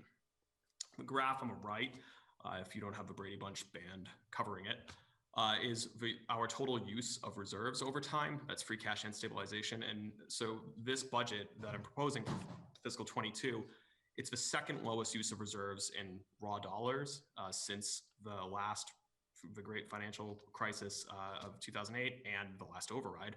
And it's the lowest percent of our spending funded by reserves since the same. So roughly 1.25% of this budget leans on reserves.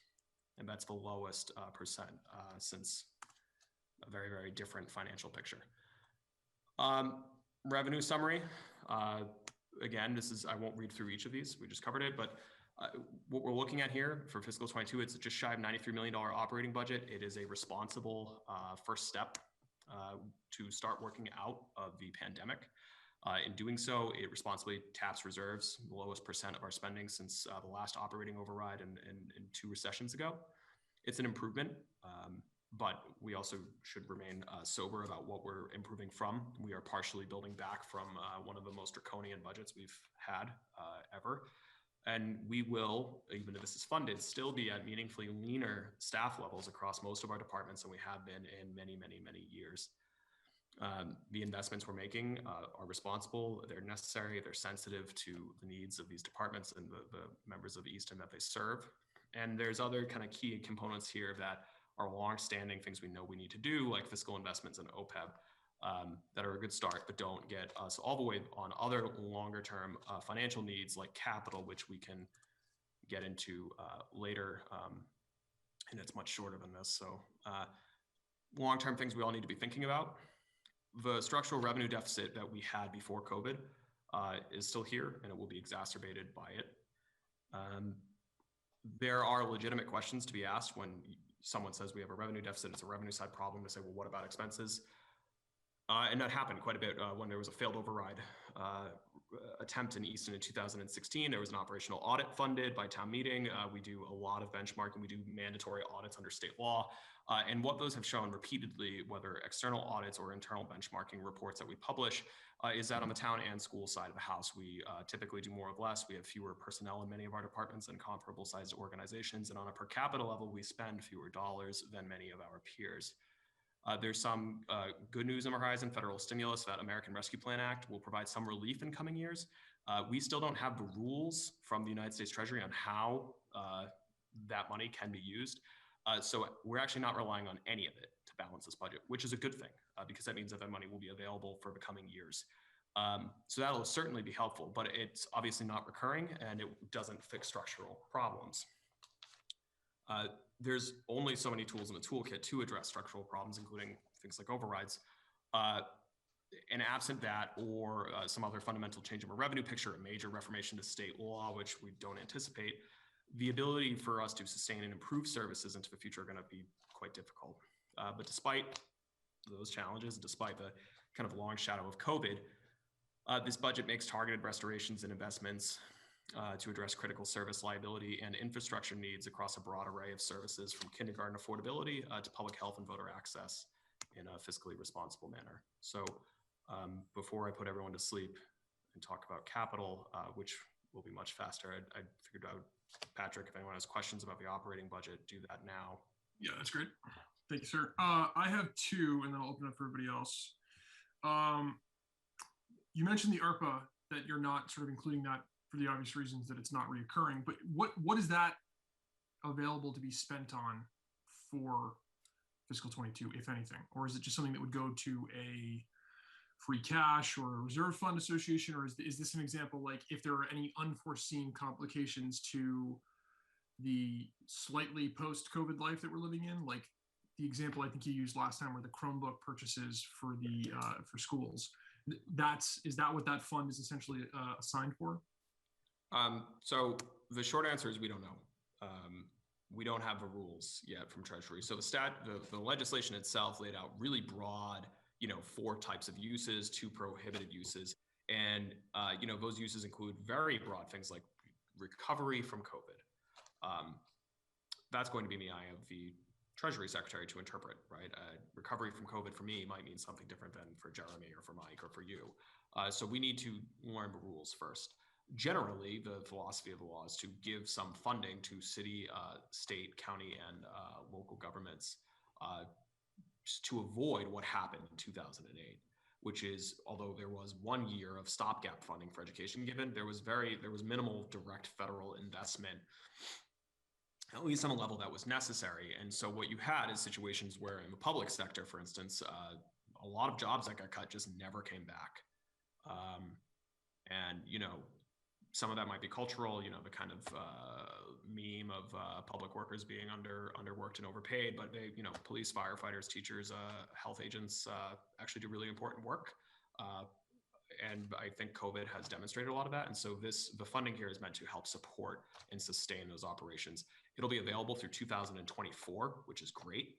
That gives some flexibility. It's not something that needs to be spent down right away, but we just don't know the exact rules. We don't even know the accounting rules of, does it have to be appropriated? Right. Like CARES last year was not funding subject to appropriation. There was very, very stringent rules for what it could be used for, gloves, masks, that changed when the administrations changed. And it was meant to be flexible and rapid, and so it wasn't subject to appropriation. So that was something that, if there were certain things overtime associated with running a vaccine clinic, you could try to use FEMA reimbursements or CARES to fund. If you had to call a town meeting every time you wanted to fund one of those things, you would never put a vaccine in anyone's arm. Right. So So we don't even know that level of detail yet of whether ARPA is subject to appropriation or if it's treated as a grant. So there's just, I know that's an unsatisfying answer. No, that's good. I mean, it is the answer that it is, right? I wasn't sure if you had any insight into it as of yet, so that makes perfect sense. I appreciate that. The other thing, which is sort of me humble bragging for you at the same time, but also just a question on the same point, is that looking at the stabilization fund, right? This current viewpoint for it only goes back to fiscal 07. I'm calling out the point you made with it, is that even with the spending of, what was it, 236, right? We're still in the $3.5 million range. When's the last time it was in that realm? Like, what's the highest it's been over the past 20, 30 years? Because I could find it, but I'm sure you probably either have it easier to find than I could. Wendy will correct me if I'm wrong, but the answer is now, I think. That's what I thought. Our stabilization fund's higher now than it's ever been. Just putting that out there. It's good. There is, to be clear, still progress to be made. Ideally, you want your collective reserves on hand between 7 and 10% of your operating spend, and we're closer to 6. Take the lap, Connor. It's 6% versus 7%.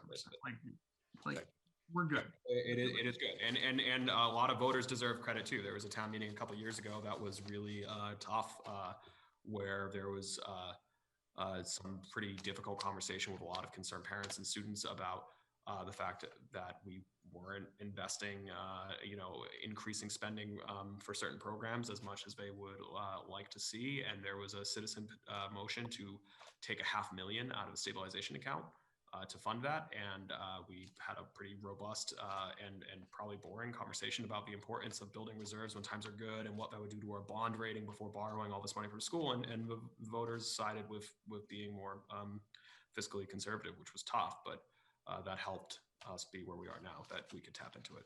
So. Excellent. Thank you, sir. And congrats on that. Does anyone else have any questions? I don't want to take up all the air. I had a question, just being new. When you talk about our biggest source of revenue being taxation, that includes commercial and residential? Yes, it does. Okay. And so what is that percentage breakdown and how does that compare to other towns? It's a great question. So our residential, our tax levy is roughly 88% residential. And that's a number that has been extraordinarily stubborn and difficult to move despite the investments that we've made. So that means roughly 12 is commercial, industrial, and personal property. Compared to Foxborough or Mansfield, it is much more residential heavy, right? We don't have Gillette Stadium and all those things. And that is the result of policy decisions over many, many decades, right? Not investing in sewers back in the 80s for fear of too much commercial growth and things like that. So if you look at new growth, new taxable property year over year, and you can get this on the Department of Revenue website. I'll share it with everyone after. It's actually, they've stepped up their game with data visualization, which is nice. In many, many years, in the past 10 years in Easton, new taxable commercial property made up a disproportionate share of new growth. So if we're saying 12% of our tax base is commercial, there was years where 40% of the growth was commercial. And you would think, okay, well then over time, you're gonna go from 12 to 13 or 14. But commercial property is assessed differently than residential.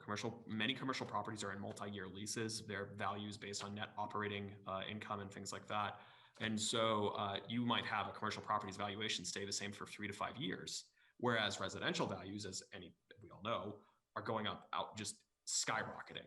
And so while in one discrete year, commercial growth may punch above its current weight, just land existing doing nothing that's zoned residential in Easton will outpace it because the value of the demand for residential is just so high. So we've made a lot of progress on infrastructure and zoning, but it's the inertia of those multi-decade old policy decisions is very, very difficult to escape. Communities that split their tax rates usually are closer to 20% of their tax base being commercial.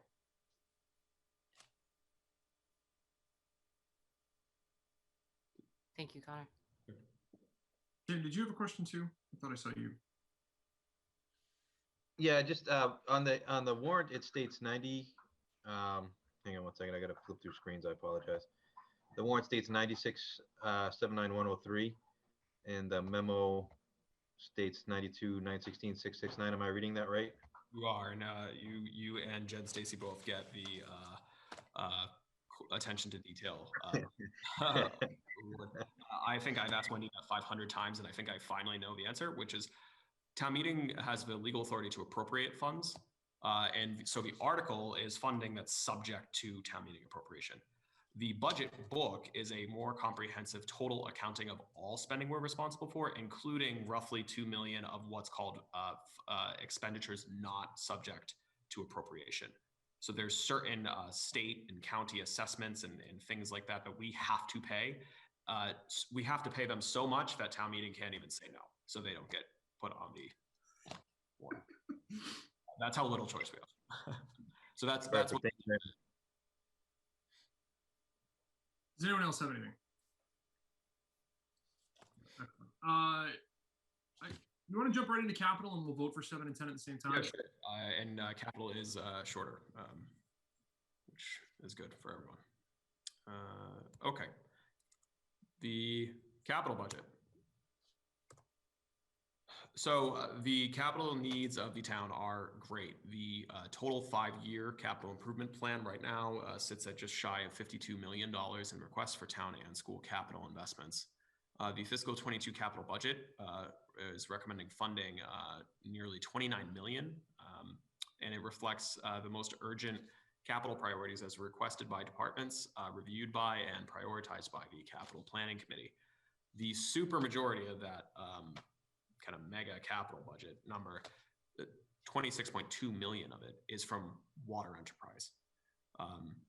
And most of that is water plants that we'll get into. The general fund capital budget, so this is capital items that are funded through debt service on the general ledger, not paid through user fees like water, is roughly 2 million. It reflects the most urgent investments that we need across public safety, health, and security. It's a relatively well-funded capital budget compared to recent years, but that being said, there's still significant investments that we know we need to make, such as roads and facilities that are deferred basically indefinitely, which will have a negative impact on road quality. Some of the biggest items in the fiscal 22 capital budget: replacement of fire engine 14, some school security improvements, iron and manganese water treatment plant funding for 15 million, and just over 9.2 million, or roughly 9.2 million in PFAS treatment plant construction funding, DPW fleet replacement, and partial funding for facilities. This is the actual long laundry list of those items. I won't read through them in great detail, but I think something that kind of speaks volumes about how hard it is for us to get to every single capital thing we need is one of the items we're replacing is a 51-year-old forklift. So I imagine that the 1970 forklift probably needed replacing a lot sooner than when we got to it, but I think that's tells a lot. Most of this funding, the 26.2, is on the water side. So water rates were voted to be increased incrementally over the next few years by the select board, who are also the water commissioners, to fund the significant borrowing that will be necessary, not just for iron and manganese, which deals with water quality, but also brown water, particularly in South Easton, but for PFAS treatment associated with the new regulation. So the fiscal 22 capital budget, it is an improvement over last year. Last year's capital budget was the lowest funded by any metric in many, many years. The general fund capital budget is comparable to what we were funding pre-COVID, which is good, although in full honesty, we were funding $2 out of $3 of what was requested. So we were not at a level of investment that we ideally would be at. Although we are recommending funding just north of 2 million out of general fund capital, we're deferring nearly 2.5 million. So again, we're looking at a deferral rate of nearly 1/3. Water, since it's this large, gets its own kind of slide. The enterprise funding capital, 44,000 is related to sewer. The other 26+ million is water. It includes the Red Mill Road iron and manganese treatment plant, up to 3 separate PFAS treatment plants, and a $1.5 million investment in water main replacements. the water main, starting in reverse order, we have 170 miles of water mains in Easton, and about 20% of them are iron pipes installed, shortly after World War II. So it's time to start ripping those out and putting new ones in.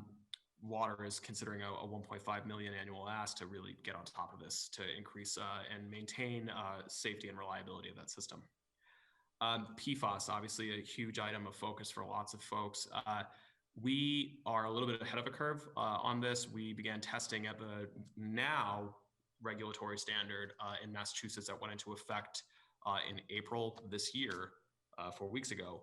We've been testing at that part per trillion scale for nearly 2 years and have been advancing the kind of precursors, the necessary ingredients to get to construction for years. We went to town meeting last year for funding for PFAS preparedness study, which is identifying levels of PFAS in which of the 7 wells, and then doing cost benefit analysis of your different treatment options to come up with and start advancing designs to a level where you can program a budget. So this ask of over 9 million would fund the bid, spec, and construction of PFAS treatment plants, up to 3, depending on what we need to do.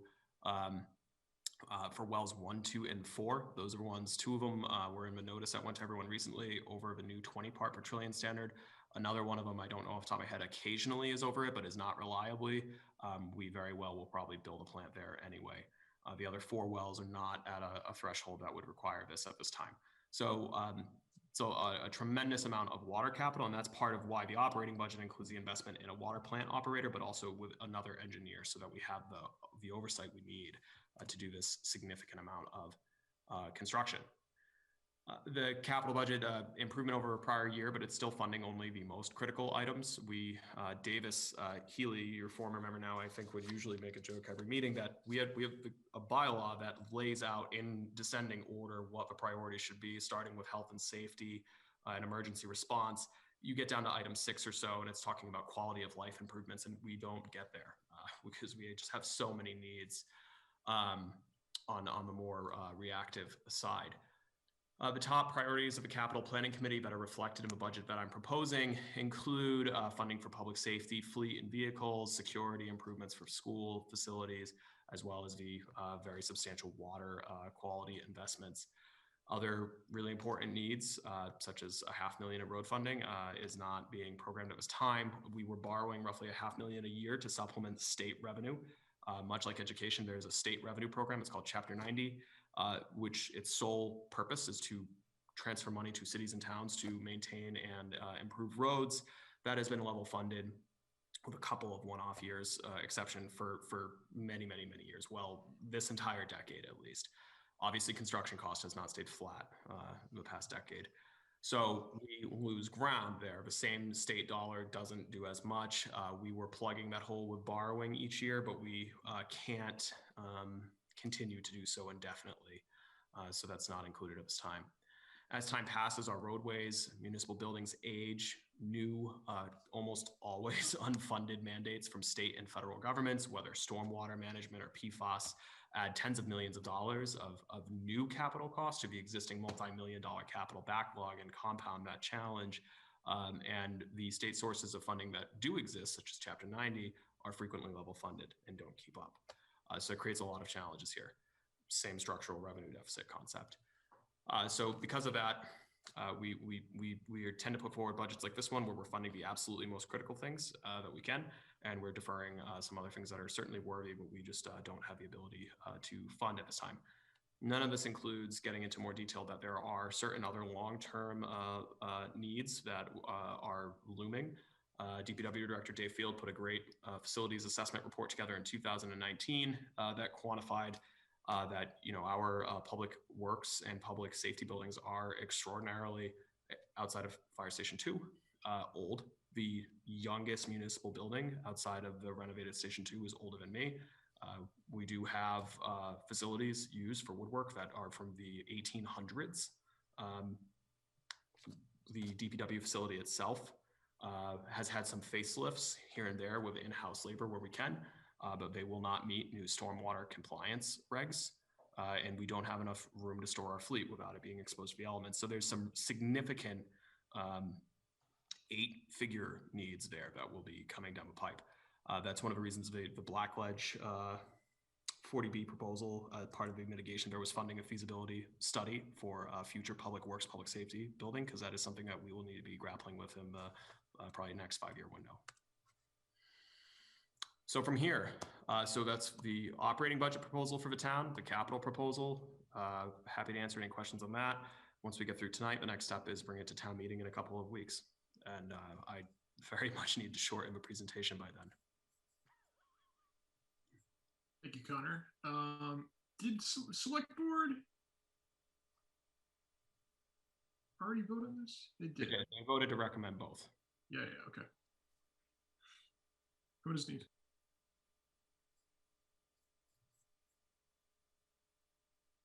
Bless you.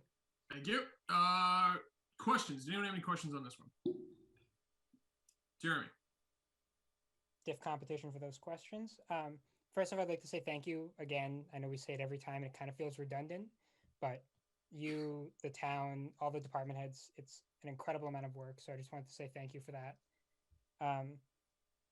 My first question, never mind, I'm changing it. My first question is, were there any department heads invited to this presentation for the capital budget? No. Okay. Then my follow-up comment would be that I think that should be what we should be doing going forward. They come to the operating budget, they answer our questions. We have a ton of them. They answer them incredibly thoroughly, and they do an excellent job. I don't think that this should be any different. I'm surprised that it is different, especially considering last year this was such an important issue, having a department head here. I know I emailed the chair and the vice chair and was hoping to get that this year, but I'm just saying going forward, I think that should be, I think that that's common sense to have, when they're requesting $2 million for 2% or for whatever percent of this, I think that that's a fair ask of them. So with all due respect, it's different, and it's not different because I want it to be, or I necessarily have an opinion on it. But there's a separate capital planning committee that includes representation from the finance committee, who do receive highly detailed presentations over the same kind of course of time as the operating budget is presented. If the finance committee has specific questions, we're obviously happy to answer them. I'm also relatively able to field questions about the capital budget. At this stage, it's my proposal, so I can speak usually to those items. But I just want to be clear, particularly for new members and anyone at home watching, we have a capital planning process that's laid out by the bylaws adopted by voters, and it does go to a public committee where that level of really kind of granular nuts and bolts, it usually takes, I think, multiple nights, Wendy. Where they get into that kind of granular detail of what make and model, why, what's the replacement cycle, and that kind of thing. So we're always happy to answer those questions, but there would certainly be, to an extent, outside of specific requests, a duplication of what's being presented. Yeah, and I don't mean to undercut in any way anyone's qualifications. I hope I didn't come across that way. I didn't intend to. But I just know last year there were questions, and I have a couple questions that I'm not sure I'm going to have full answers to, but I'm confident you tend to do a great job. So I'm hopeful. So for the vehicles in general, I was looking, besides the forklift, that seems like a very fair ask, 51 years old. Have we looked into the feasibility of electric vehicles and the state's grant programs for municipals, fleets, or anything like that? We have, and so that was actually teed up one year for a Green Communities Program grant, but it was, I think it was the second priority below some really kind of basic HVAC necessities for the community center, and that's what was funded that year. So, I'm confused, sorry. What wasn't funded? So you're referring to a state grant program, I assume the Green Communities that has been used for some EVs in some communities. It was just edged out due to the priorities of Public Works for HVAC for Frothingham Hall, which is a 105-year-old building. Yeah. Okay, sorry, that was totally on me.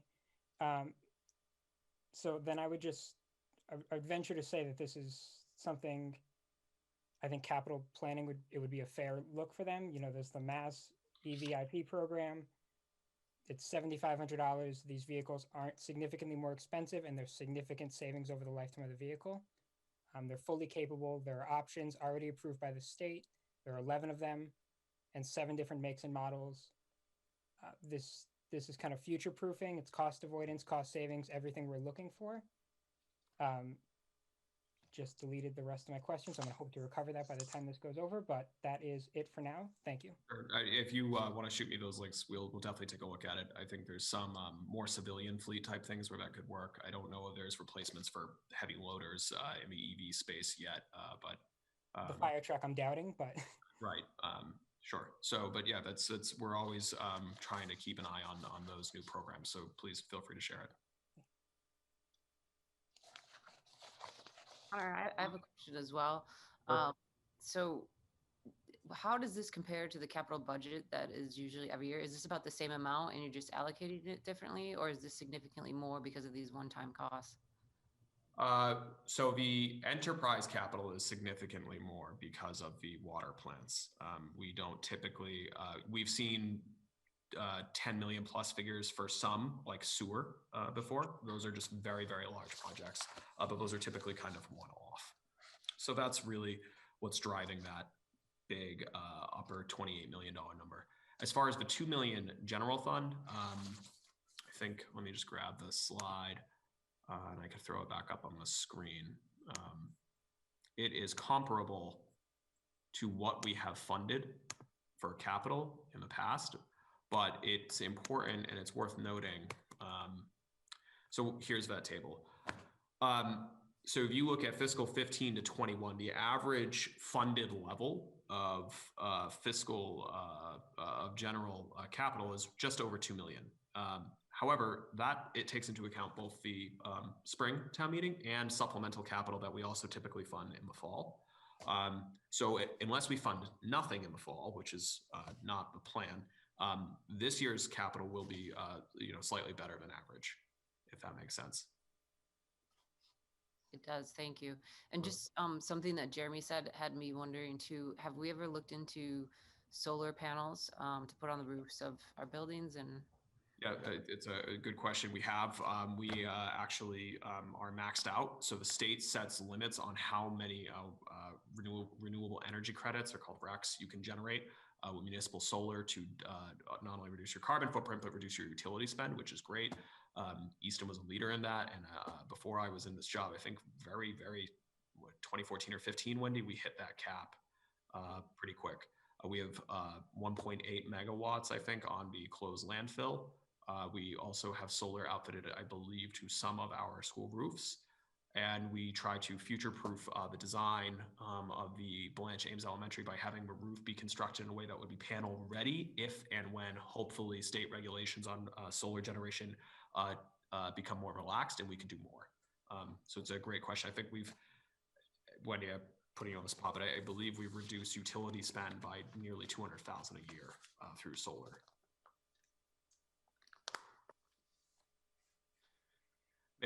I force Wendy to give a sounds right, but I think it's somewhere in there. But it's a great question, and we have maximized that avenue for savings and carbon impact. Also, I just wanted to add, in addition to putting the solar panels on the roofs, we also get net metering credits through other projects. That's right. That we're able to share in. Including ones that are outside of our jurisdiction. Thank you. So we've entered into power purchase agreements with solar companies in Upton, Sutton, and around the Commonwealth, where we basically agree to a certain amount of savings share with them, and they get an anchored tenant, so to speak. So we've hit our local cap for RECs, and we buy them out in the market as well. That's great. Thank you. Thank you. Good question. Anyone else before I go back to Jeremy? I know he has another question. All right, Jeremy, take it. Hunter, can you just pull up that slide again? That reminded me of one of the questions. Sure. I have a vague memory of last year you saying that these requested numbers are like artificially low because department heads are just like, it's not, like there are things that they would necessarily like, it would meet one of those 6 requirements. but they are just like, it's not going to happen. It's not worth submit. Is this a fever dream I had, or? No, I don't remember exactly what I said, but that is true. Not every single item. We try, obviously, to be pretty comprehensive in what the asks are. But there are certain items that if we feel, for example, confident that we may be able to leverage grant funding, we may not even program in the capital improvement plan because the competition for dollars is pretty fierce. I do think the capital plan does give a good idea of the kind of investments necessary. And if you think about it, so the 5-year plan right now is just over 51 million. 25 of that is for water just this year, right? So if you take that down, that's 25 million in a 5-year plan. There have been periods in the past, particularly before the Blancham School was funded, where the 5-year look forward was 80 or plus million. And once that school is constructed, that'll offline. That was one of the financial arguments of the project, right? Is that this will not only get a really awesome school, it will take off the books tens of millions of dollars of capital liability for antiquated facilities. So that was probably more of an answer than you were looking for, but. No, it's great. Thank you. I just wanted to also add one thing too. You might be remembering that the capital budget probably seemed really low at the annual town meeting last year because we were limited on what we could approve because of the COVID restrictions. So the capital budget at the annual town meeting for the general fund was pretty minimal. And then we did vote more in the fall. And so that number that you see for fiscal 21 is a combined total. Thank you. Excellent. Thank you. Anyone else? Motion to recommend the operating budget to Petra. I haven't even gotten to the first budget, much less the operating budget. So jumping the gun a bit. Capital budget? We can do the capital budget first. You know, we could. We're jumping around a lot, so I don't mind. But just to annoy you, I'm going to read it. So Article 7, Fiscal 2022 operating budget. See the town will vote to raise and appropriate. Or sorry, that's operating. Capital is 10. Where's 10? See if the town will vote to raise and appropriate by borrowing or appropriate by transfer from available funds a sum of money for the purpose of meeting the capital budget needs of the town for fiscal year 2022 or take any other action relative thereto. We obviously just went through the summary of what that was. So I have a motion on the floor. Do I have a second? Second, Temelio. Okay. DePietro. DePietro, yes. DiNapoli. DiNapoli, yes. Temelio. Temelio, yes. Diaz. Diaz, yes. Lamb, yes. Pelosi.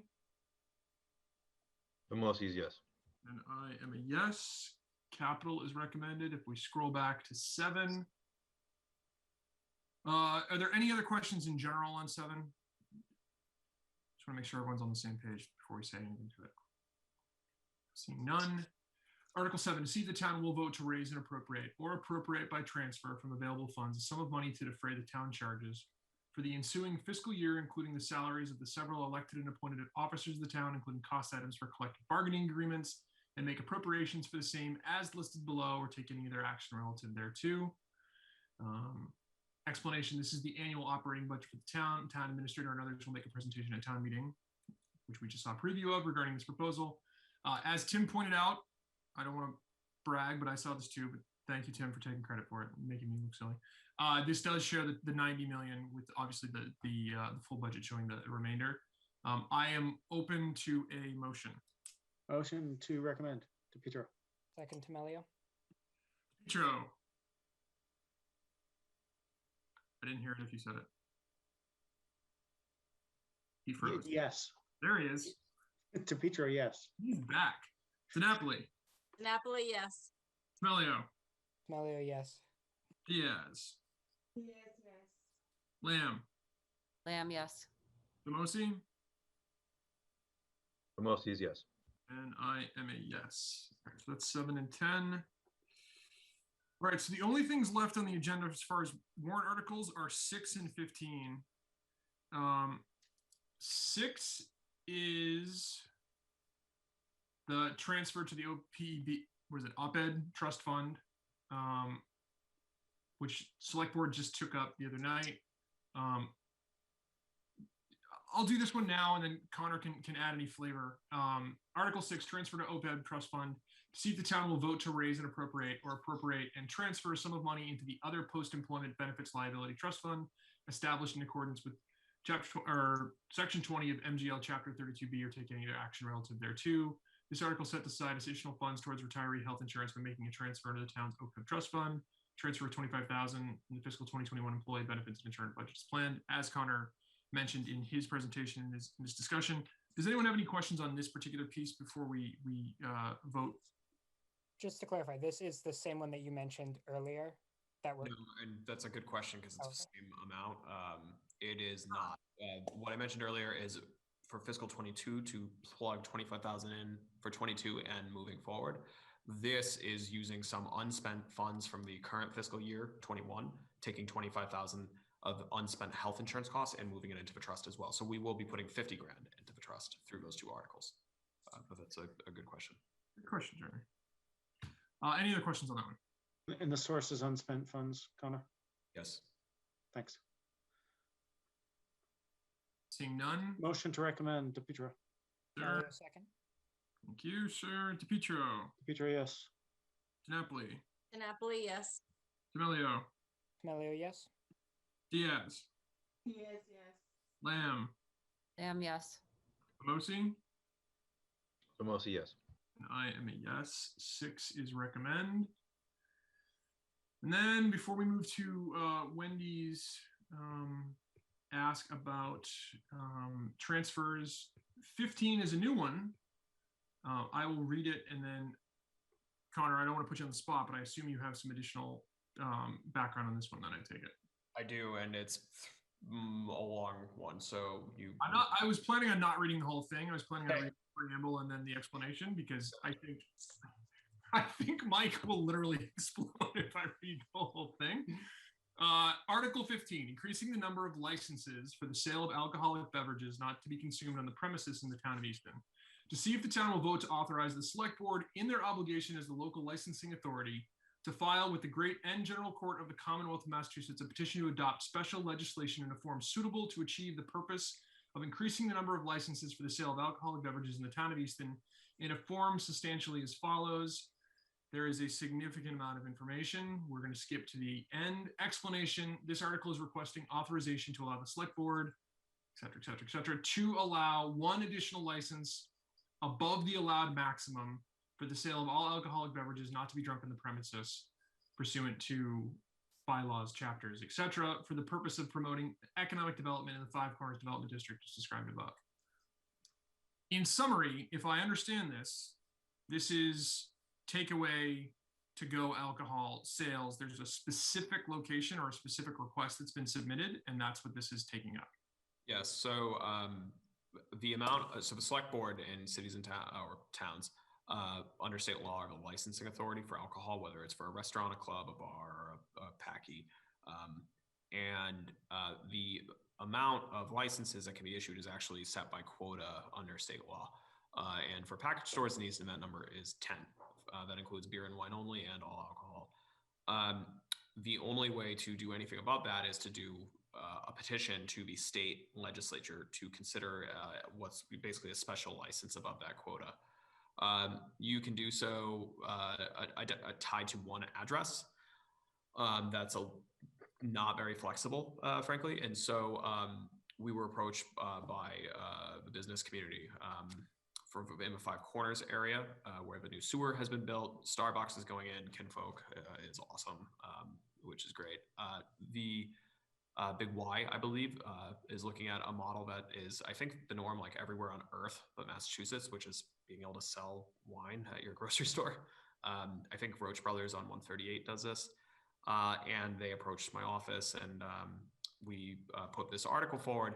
It doesn't attach it to one particular business. It attaches it to the District Improvement Financing District. That's the DIF associated with the Economic Development District from sewer. The rationale there is that it still gives the select board the ability to review, grant, deny, or transfer a license in the event things don't work out, as long as it is in that area that has already been identified and approved by boards and voters as an area that we want to see some development. This is similar to, we've already done this about 8 years ago. There's a TIF district in Northeastern Village associated with shovel works and sewer there. There is one of these special economic development licenses that floats there and is not tied to one address, but can be assigned to any address in the development district. So same idea. That's it.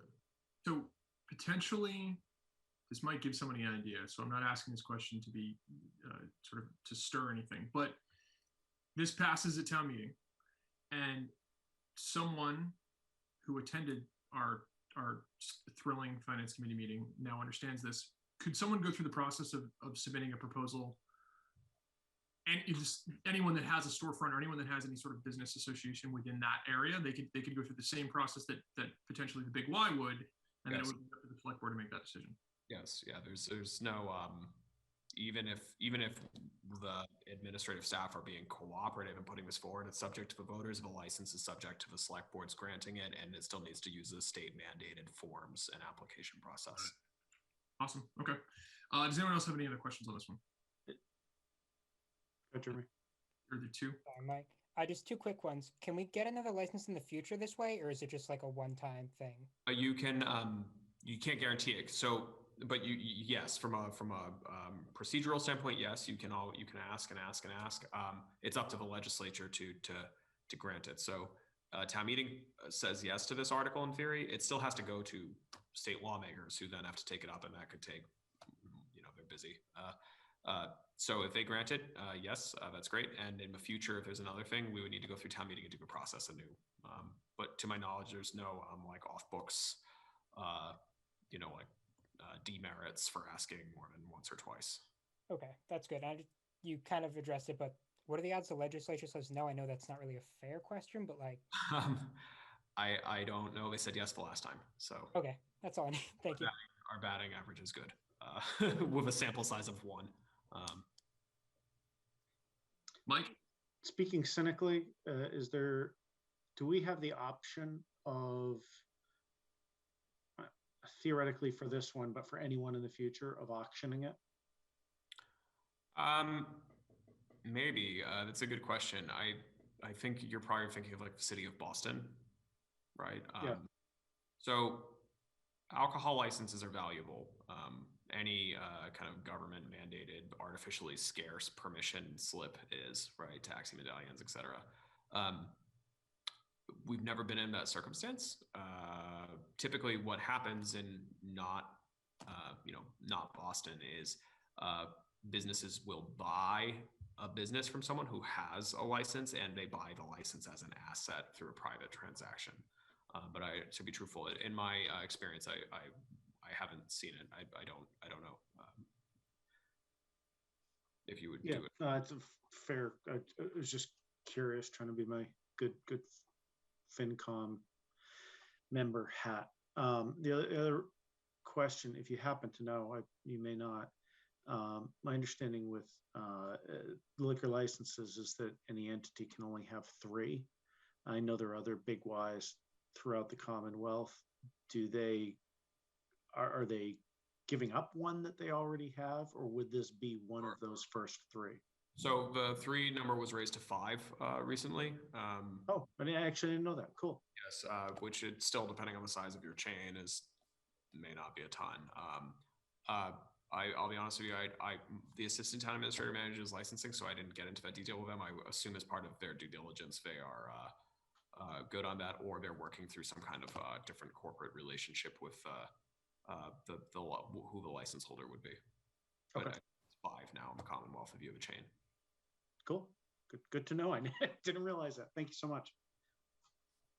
Sirs, any other questions? Anybody else have anything on this one?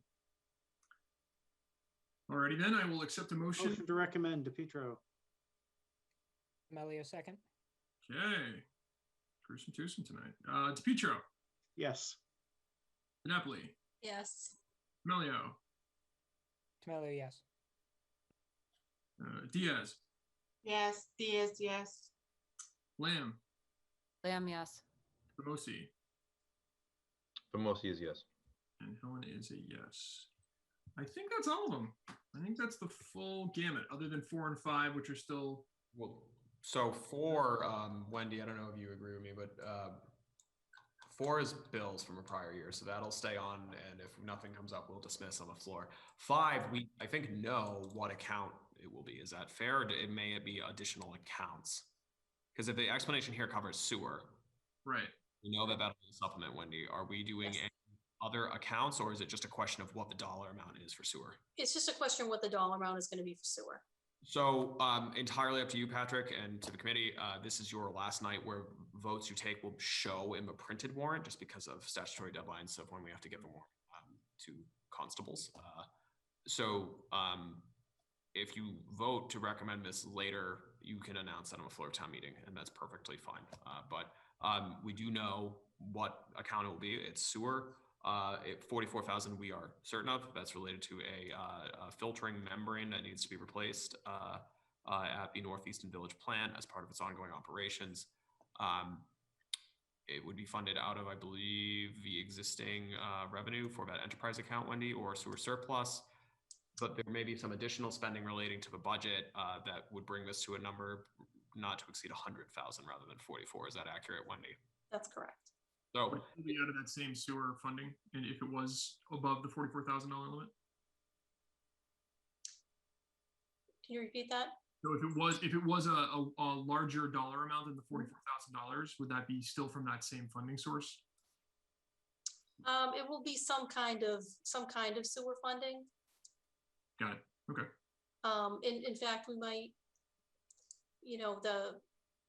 that membrane is more of a capital type expense, but we're funding it out of the budget because we have another membrane that's coming out of the capital budget. But this allows us to do it this year because we really do need to get that taken care of. Right. I'm perfectly fine with moving forward to a vote on this if everyone else is. I think that the reason why we tabled it last time was there was a question as to what the final totals or there was something that wasn't completely finalized the last time we talked about it. So if this is the number with the potential for some variable, but it's still within this same funding and the same structure, I'm comfortable with moving forward on it. Is everybody else? Agreed. I see a lot of nods. Tim's Motion not to recommend to Petro. Oh, there we go. Second. Who seconded? Jeremy did. Damn it, I thought that was a different voice. I thought we were getting some variety here. All right, let's go down it. So then DePietro, yes. Napoli, yes. Jumping. Tamelia. Hello, yes. Yeah. Yes, yes. Lamb. Yes. Famosi. Famosi, yes. And I'm a yes. Perfect. 5's done. So yeah, so 4 is the only one left. It's still the placeholder for obvious reasons. And we are official. I will send an email. I will add that. And I'll send an email to Lisa tonight, Connor, just so she has it as well. I saw that you did that last time. I never knew who was sort of responsible for that, but if you want me to, I'll just shoot her a note with what's. Well, I was going to, because we actually, we deleted an article since Monday night. That's not in the version you have. So I have like the draft numbers. Yeah, I have new numbers. Article 13, it's on the version you're looking at, the sawmill easements. The design's just not there yet. So that was always aspirational that it would be ready by now, but so we're just pulling that from the warrant. Okay, yeah, that'd be great. I appreciate that. Yeah, I'll CC you so you have it, but. Thank you, sir.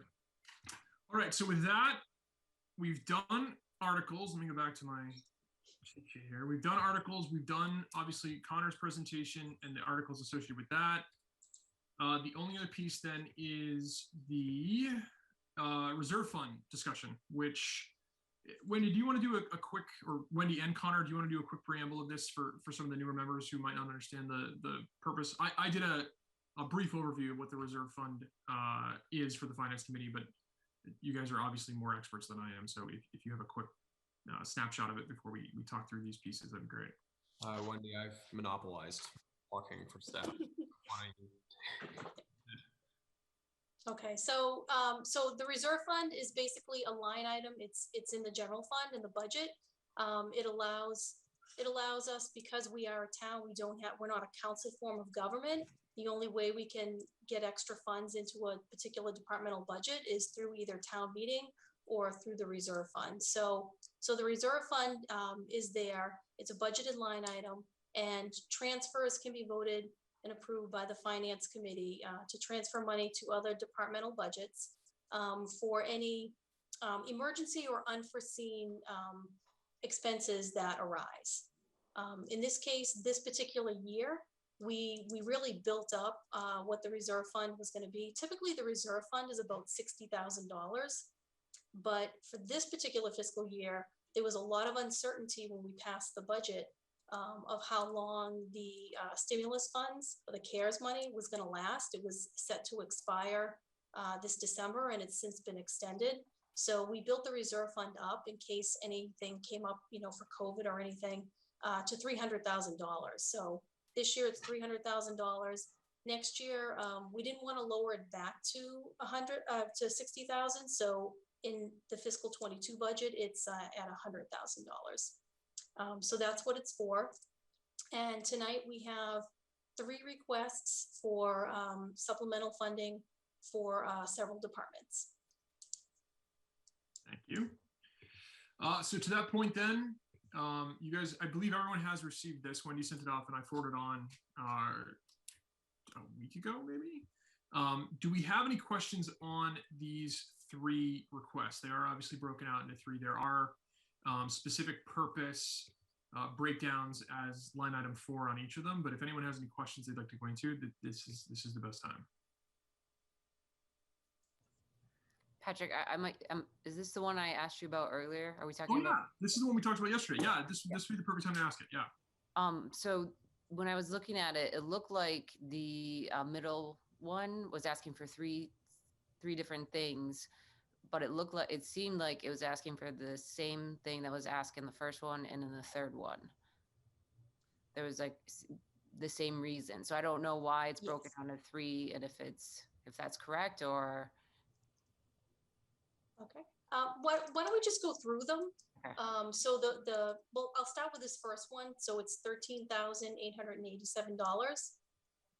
That request is for the Collector Treasurer's Department. And now you're also going to see another request for the Assessing Department. The Collection and Assessing Department, they have a shared principal clerk. And that shared position was actually the result of a reduction that was made for the fiscal 21 budget. That department had, the Treasurer Collector's Department had 2 full-time principal clerks, dedicated to collections. That could cut back to 1.5. And the Assessing Department had an office assistant position, and that got reduced to a half-time job also. That position is shared between one particular employee. That employee is going to be out on leave. And so both of these departments are going to need separate supplemental funding for temporary clerical replacement staff. So that's part of it. So in this particular one for $13,887, the temporary clerical replacement line is in there. There's also additional funding for overtime. That department did have some overtime, but they just got really behind. Just that halftime, cut really did make a dent into that department's operations. And so in order to get caught up, they had to have, staff work overtime. So we're seeking supplemental funding for that, $3,068. And then there was also a contractual item that just got resolved recently with the clerical union and for sick and vacation buyback. And that's another $4,052. So that's what those 3 items are in this particular department. So you'll notice that the account number, it's like 01145. 145 is the departmental number for the Treasurer Collectors Department. So Wendy, to answer the question of why somewhat similar asks are being assigned to 3 different requests is because the town department, so when we give the big picture presentation, we say the town budget is 18 million, but we actually budget every one of these little departments. So in order to put the money necessary, even if it's the same item, if one person works in the clerk's office and one works in mine, it's 2 separate accounts and you get 2 separate sheets. Right. That's correct. So the other reserve fund transfer request. So the assessing department, that is department number 140. So again, that half-time position, there's going to be a vacancy and we need somebody to cover that office. So that would be the request for that department. And then again, similarly, that clerical contract item also occurred in the town clerk's department. So that's department 160. So there would, 2 separate employees. They each work for different departments, and that's why it's a similar ask, but in a separate department. Thank you. Good question. I didn't know either. So when she asked me, I was like, not a clue. Ask the experts. So procedurally, can we vote for all 3 at once? Do we have to vote on each individual? I don't remember how we've done this we've only done this in the past, I think once when I was chair. So I'm pleading ignorance, but I might have just been not paying attention. I mean, I'm okay with you voting all 3. I think you should probably just add them together and vote a total. Okay. And specify that it is for the 3 departments as requested. Making me do math, Wendy. It's not fair. Town accountant make me do math. Which takes longer, math or going one by one? Math is quick. Math is wonderful. I have to say that so if my kid watches this at some point in the future, he knows what I mean. So I got back a napkin 26,115. That sounds right. Okay. One of them I don't have in front of me. That's what her email says, for what that's worth. What email? The email Wendy sent to you that you forwarded to us. Oh, see, I just did it in my head. What's up? All right, so we'll take the email in my head as honest then. So then I will take let's word this correctly, a motion to recommend a transfer from the Finance Committee Reserve Fund in the total of $26,115 for these 3 individual requests for funding for unexpected expenditures. Isn't it just a motion to transfer, not to recommend? Sorry, motion to transfer. Thank you. Motion to transfer those amounts as you just described them to Petra. Melio, second. DiPietro. Petra, yes. Melio. Oh, I skipped. It's Melio. You skipped me. I'll come back to you. We'll come back. Melio, yes. DiNapoli. There we go. DiNapoli, yes. I'm getting punchy. It's late. Diaz. Diaz, yes. Lamb. Lamb, yes. Famosi. Famosi is yes. And I am a yes. That one is done as well. Excellent. Thank you. Thanks, Wendy. So I think that's it for Wendy and Connor. Is there anything else that we have that we were going to ask you about or force you to explain painstakingly? I think that's it, right? I think the rest of it is just internal assignments and subcommittees, etc. So if there's something else that you guys have, you guys can absolutely depart for the night, and we will take it from here. It's nice to see you all. Thank you. Nice to see you guys. Thanks, guys. And Really appreciate it. thank you for your support. All right. Final bits and pieces here then. Let's see. So we have, in order, we have, if anyone's had any department outreach or engagement with their departments they're assigned to, I assume no, considering that this one sort of snuck up on everybody. Everyone was kind of like, hey, Patrick, remember you were going to explain this to us? And frankly, I completely forgot. So I put that on there as a placeholder to see if anybody had anything. I assume no. We did the reserve fund. Community comments we'll get to. There's, I think, just a few people. Does anyone have any updates from their various different subcommittees or boards that they're part of as of now? No, I assume it's just a Petro at this point because we've lost a few members. But so then to that point, wait, what are you on, Jeremy? Are you on capital? I'm with DePietro. Oh, you're on budget? Yeah. I realize. See, I forget these things. It's all just a miasma of like old coffee and spreadsheets up here. It's all gone. So to that point, then, let's go through the subcommittee associations and chair and vice chair to make sure everyone knows exactly what's out there, if anyone has any interest in, etc. So to that point, the only one that we will not talk about tonight, because I'm not exactly sure what the procedure was, is the school planning committee. Currently, myself and Jamie are aligned to the school planning committee. Obviously, the building's being built, so we've done a great job planning it, right? It's starting. Thank you. I'm not sure what the parameters are for getting that back in, or what the assignment association is. So if anyone has any interest in that, it's a TBD. But in the meantime, we do have an upcoming end of assignment for the single seat for audit, the single seat for capital, and the 2 seats for budget. So before I ask around, we do have, thank you for correcting me, Jeremy, we do have the 2 people from budget here.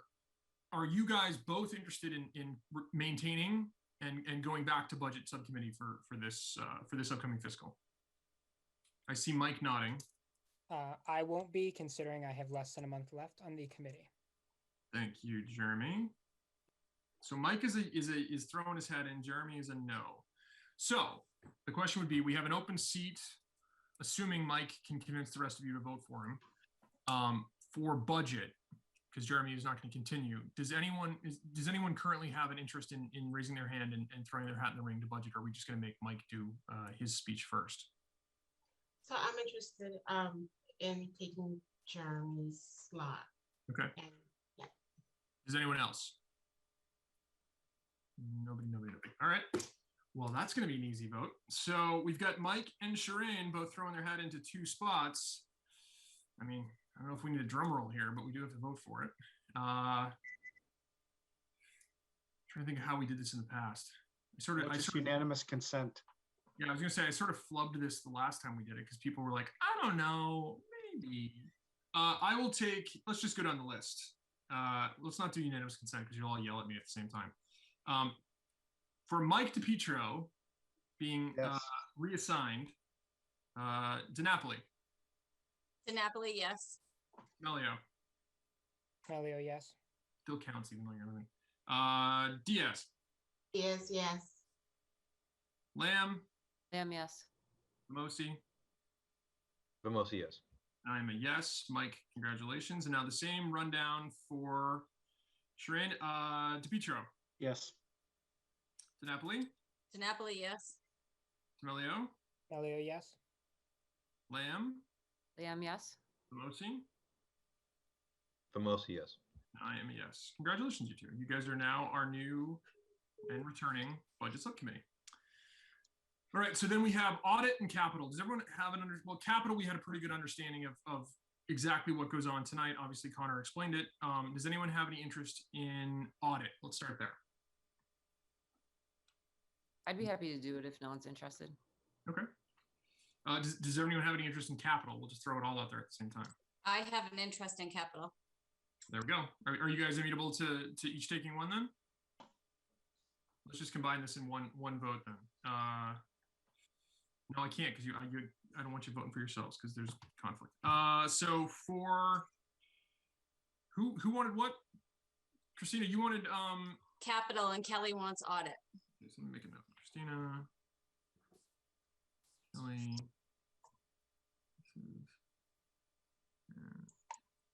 Okay, so let's do audit first. So for Kelly Lamb for audit subcommittee, DiPietro.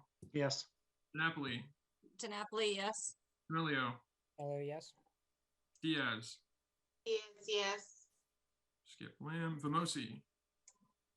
Vamosi, yes. I'm a yes. And then same thing for DiNapoli, DiPietro. Yes. Melio.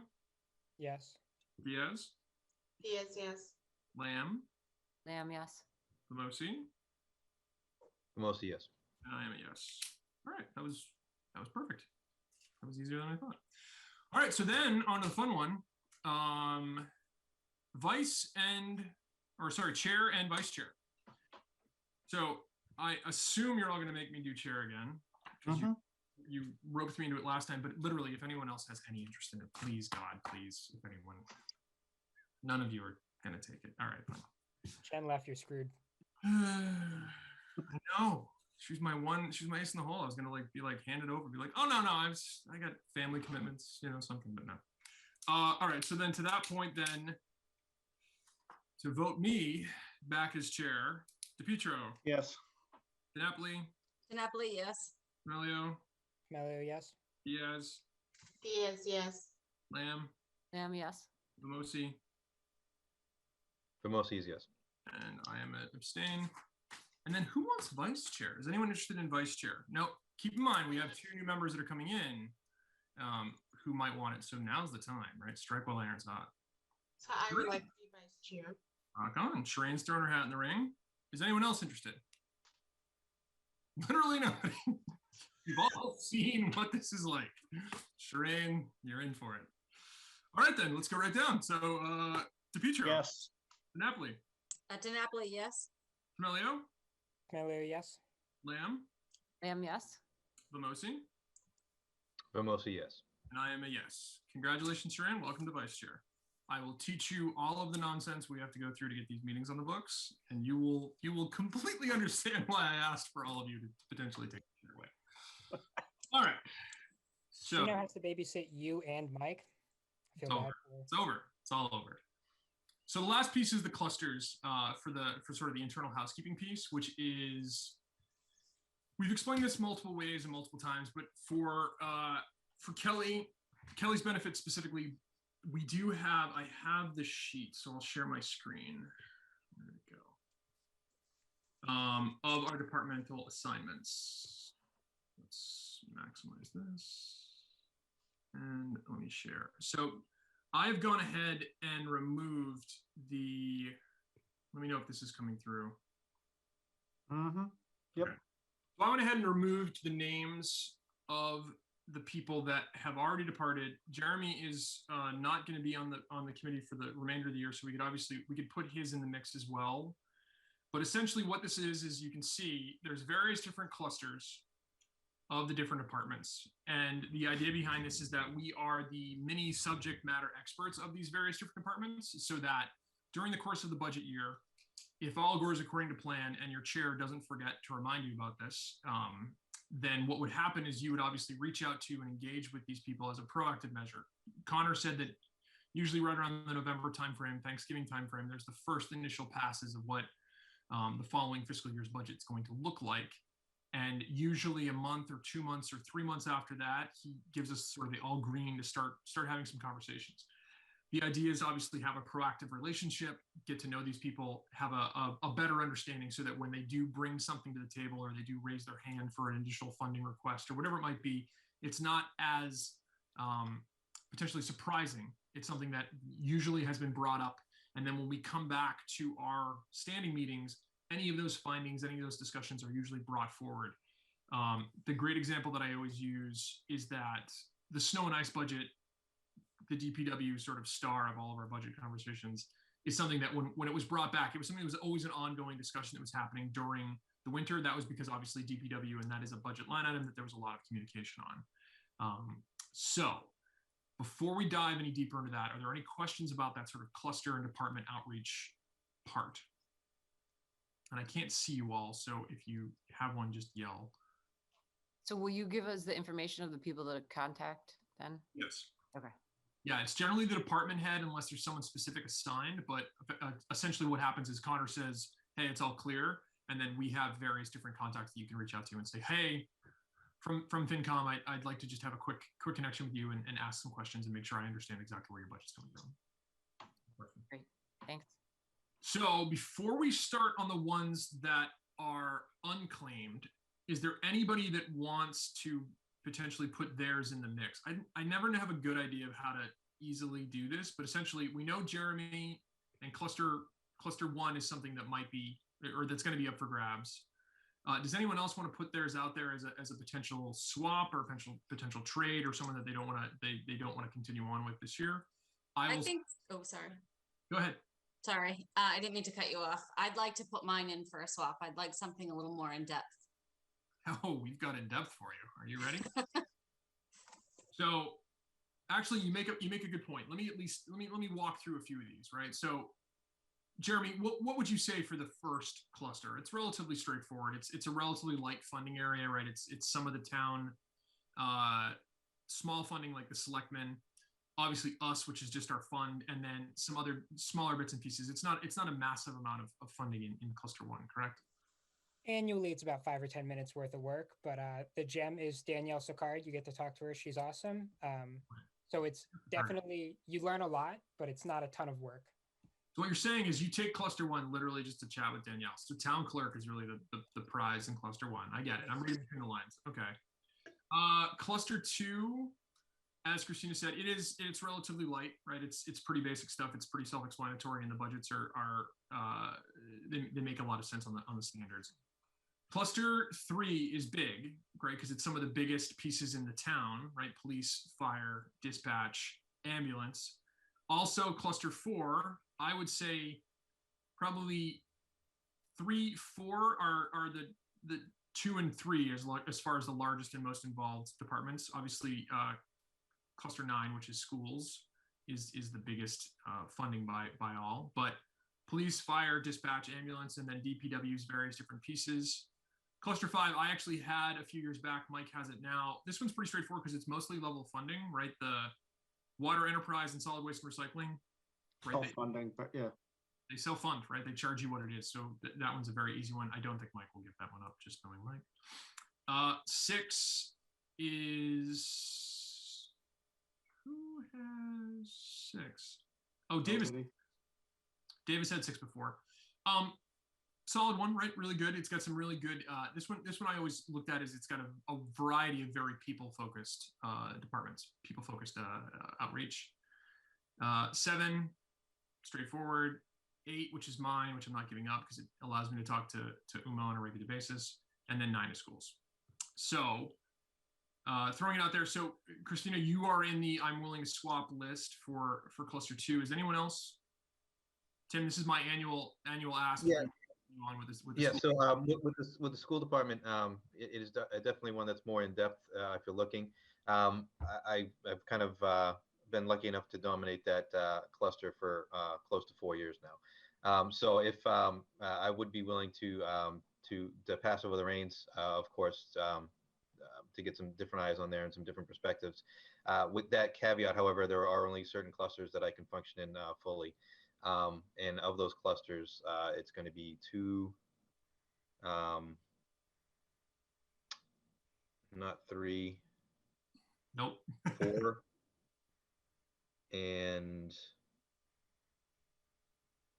8, which is already claimed. So those would be the ones I can function in. So Christina, if you're looking to do a swap into school and nobody has any, I would love to do the school.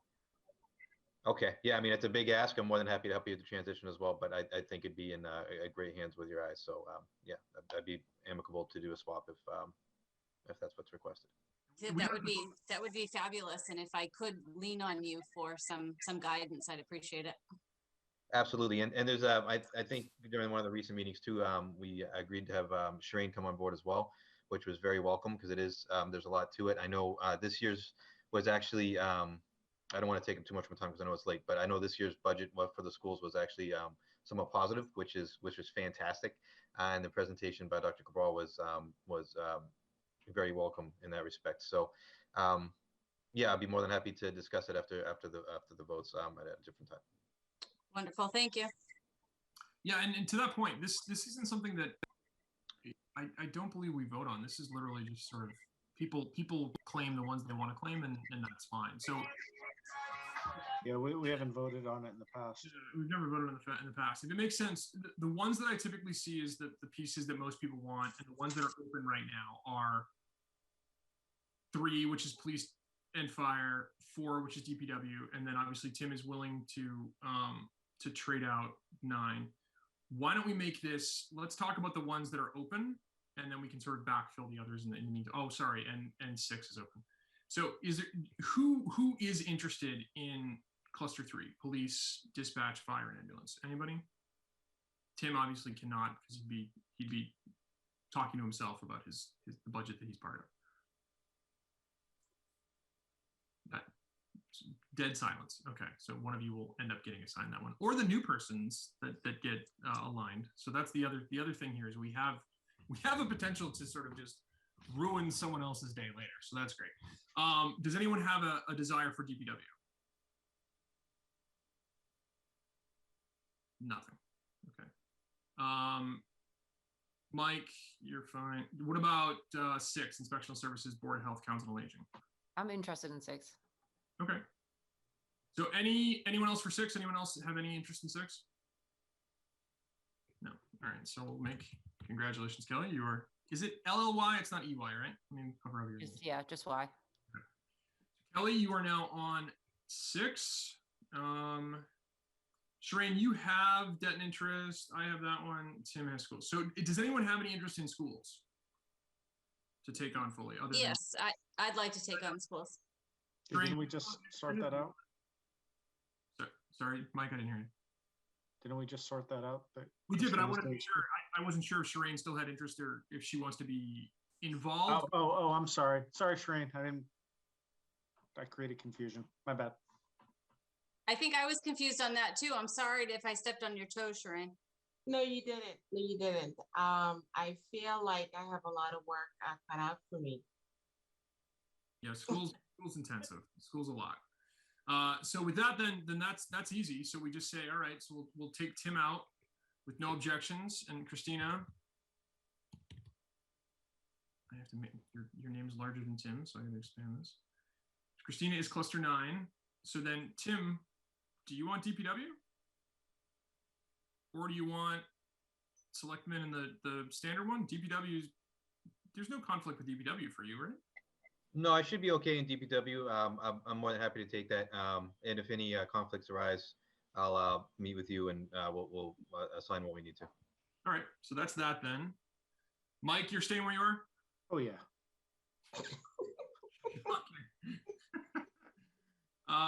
Shireen, you're good where you are.